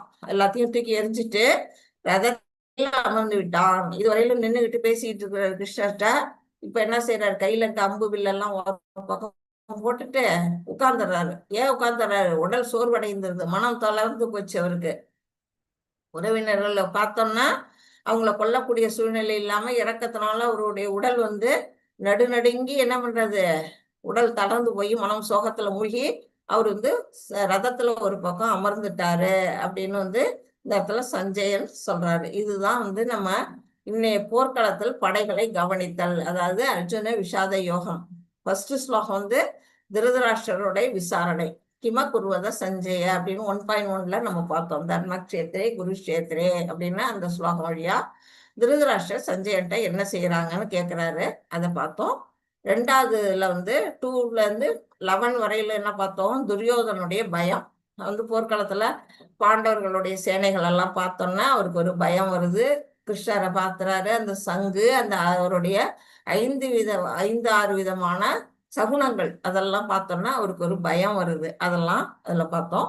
சங்குகள் முழங்குது. 12ல இருந்து 19 வரையிலும் சங்குகள் முழங்குது. எல்லாருடைய சங்குகளும் முழங்கணும்னா இந்த துரியோதனர்களுடைய இதயங்கள்லாம் என்னது? ஹிருதயானி வியதாரையத் எல்லாம் வந்து நொறுங்கி போகுது அப்படிங்கிறத பார்த்தோம். அடுத்தது 20ல இருந்து 27 வரையிலும் அர்ஜுனனின் கவனிப்பு. காண்டீபம் ஸ்ரம்சதே அஸ்தார், கையில இருந்து காண்டீபம் நழுவி விழுது. எதனால? அங்க உறவினர்களை பாக்குறாரு. பார்த்தோம்னா இறக்கம் மேலிட்டு அவருடைய உடல் அங்கங்கள் நடுங்கி வாய் உலர்ந்து வயிற்கால்லாம் வந்து குத்திட்டு நிக்குது. அந்த நிலையில கண்ணுல இருந்து கண்ணீர் வழியுது. அந்த நிலையை நம்ம வந்து பார்த்தோம். 28ல இருந்து 46 வரையிலும் என்ன பார்த்தோம் அப்படின்னா, அர்ஜுனன் போரிடாத காரணங்கள் என்னென்ன காரணங்கள் நம்ம பார்த்தோம். ஃபர்ஸ்ட் வந்து இறக்கப்படுறாரு. அடுத்தது இன்பமின்மை, எனக்கு போர் செய்யறதுல எனக்கு எந்த விதமான இன்பம் இல்லைங்கிறாரு. 3வது வந்து பாவச்செயல், அது அவங்கள கொல்றதே பாவச்செயல் அப்படிங்கிறாரு. 4வது வந்து வர்ண சங்கரம், குடும்ப பாரம்பரியம் அழிஞ்சிரும் அப்படிங்கிறாரு. 5வது வந்து இருமனம், அவருக்கு வந்து போர் புரியலாமா வேண்டாமா அப்படிங்கிற 2 மனத்துல போர், கையில இருக்க ஆயுதங்களை கீழே விட்டுட்டு அவரு போர்க்களத்துல தேர்தட்டுல உட்கார்ந்துடுறாரு அப்படிங்கிறத நம்ம பார்த்தோம். இந்த 5 விதமான நிலை தான் இன்னைக்கு நம்ம வந்து இதோட நமக்கு இன்னைய ஃபர்ஸ்ட் சாப்டர் வந்து முடிவடையுது. இதுல இப்ப யாருக்காச்சும் டவுட்ஸ் இருந்ததுன்னா இப்ப நீங்க எல்லாத்தையும் அதை கேட்கலாம். அதுக்கு முன்னாடி நான் வந்து கிளாஸை க்ளோஸ் பண்ணிக்கிறேன். வாஞ்சாகல்பதருப்யச்ச கிருபா சிந்துப்ய ஏவச்ச பதிதானாம் பாவனேபியோ வைஷ்ணவேபியோ நமோ நமக. அனந்த கோடி வைஷ்ணவ விருந்த கி ஜெய். ஸ்ரீல பிரபுபாதா கி ஜெய். நாமாச்சாரிய ஹரிதாஸ் டாக்கூருக்கு ஜெய். Hare Krishna Krishna Krishna Hare Hare, Hare Rama Rama Rama Hare Hare, Hare Krishna Krishna Krishna Hare Hare, Hare Rama Rama Rama Hare Hare. Hare Krishna devotees, thank you so much. எங்க எல்லாரும் யாரும் போயிடாதீங்க. உங்க மொபைல் நம்பர் பேர்லாம் கொஞ்சம் சாட் பாக்ஸ்ல அனுப்புங்க. சில பேர் அனுப்பாம இருக்கீங்க. சுபாஸ்ரீ மாதாஜி கொஞ்சம் நோட் பண்ணிக்கோங்க. ஏன்னா இது அட்டண்டன்ஸுக்கு வேணுங்க. அட்டண்டன்ஸ் நீங்க போட்டீங்கன்னா தான் நீங்க டெய்லி நாங்கள் அட்டண்டன்ஸ் மார்க் பண்ணுவோம். அட்டண்டன்ஸ் நீங்க வந்தீங்கன்னா தான் 90% 80% இருந்தால் தான் உங்களுக்கு சர்டிஃபிகேட் கிடைக்கும். ஸோ அதனால தயவுசெய்து யாரும் போடாதவங்க இருந்தீங்கன்னா உங்க பெயரையும் மொபைல் நம்பரையும் சாட் பாக்ஸ்ல போட்டுருங்க. சுபாஸ்ரீ மாதாஜி இருக்கீங்களா? மாதாஜி நீங்க நோட் பண்ணியிருந்தீங்கன்னா யாரு போடலையோ அவங்க பேர் சொல்லி கூப்பிடுங்க மாதாஜி. அவங்க நம்பர் வாங்கிக்கோங்க மாதாஜி. ஏன்னா இப்ப அவங்க போயிட்டாங்கன்னா நம்ம நம்பர் வாங்க முடியாது மாதாஜி. அவங்க நம்பர் நீங்க நோட் பண்ணிக்கோங்க மாதாஜி. ஏன்னா டெய்லி நம்ம இவங்களோட நேம் வச்சு தான் நம்ம அந்த நம்பர் ஒவ்வொரு நாளைக்கு நம்ம போடணும். ஸோ அதனால போடாதவங்கள்ட்ட நம்பர் நோட் பண்ணிக்கோங்க, இல்லைன்னா கேட்டு வாங்கிக்கோங்க. நம்பர் போட்டோம்னா நோட் பண்ணியிருப்பீங்க. எல்லாருமே உங்களுடைய மொபைல் நம்பரையும் பேரையும் சாட் பாக்ஸ்ல போடுங்க. உங்களோட அட்டண்டன்ஸ் லிங்க்லயும் நீங்க வந்து ஃபில் பண்ணுவீங்க. அடுத்தது வந்து ஹேண்ட் ரைஸ் பண்ணுங்க. இப்ப லலிதா பாலாஜி மாதாஜி ஹேண்ட் ரைஸ் பண்ணியிருந்தீங்க, ஹேண்ட் டவுன் பண்ணிட்டீங்க. ஏதாவது கேட்கணும் டவுட்ஸ் இருந்ததுன்னா நிச்சயமா கேட்கலாம். லலிதா பாலாஜி மாதாஜி, ஹரே கிருஷ்ணா. சொல்லுங்க மாதாஜி. அன்மியூட் பண்ணி பேசுங்க மாதாஜி. ஹரே கிருஷ்ணா. ஹரே கிருஷ்ணா மாதாஜி, உங்க வாய்ஸ் நடுநடுல கட் ஆயிட்டு இருந்தது.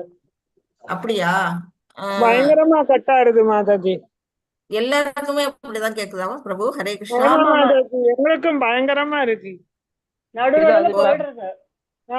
அது யூடியூப் போட்டிருக்குங்க. அது நிறைய பேர் ஆன் பண்ணியிருந்தீங்கன்னா கூட நெட்டு கட் ஆகும். இப்போ நிறைய பேர் வீடியோ ஆன் பண்ணியிருப்பீங்க, அப்புறம் ஸ்பீக்கர் ஆன் பண்ணி வச்சிருந்தீங்கன்னா அப்போ வந்து கொஞ்சம் நெட் இஷ்யூஸ் வரும்.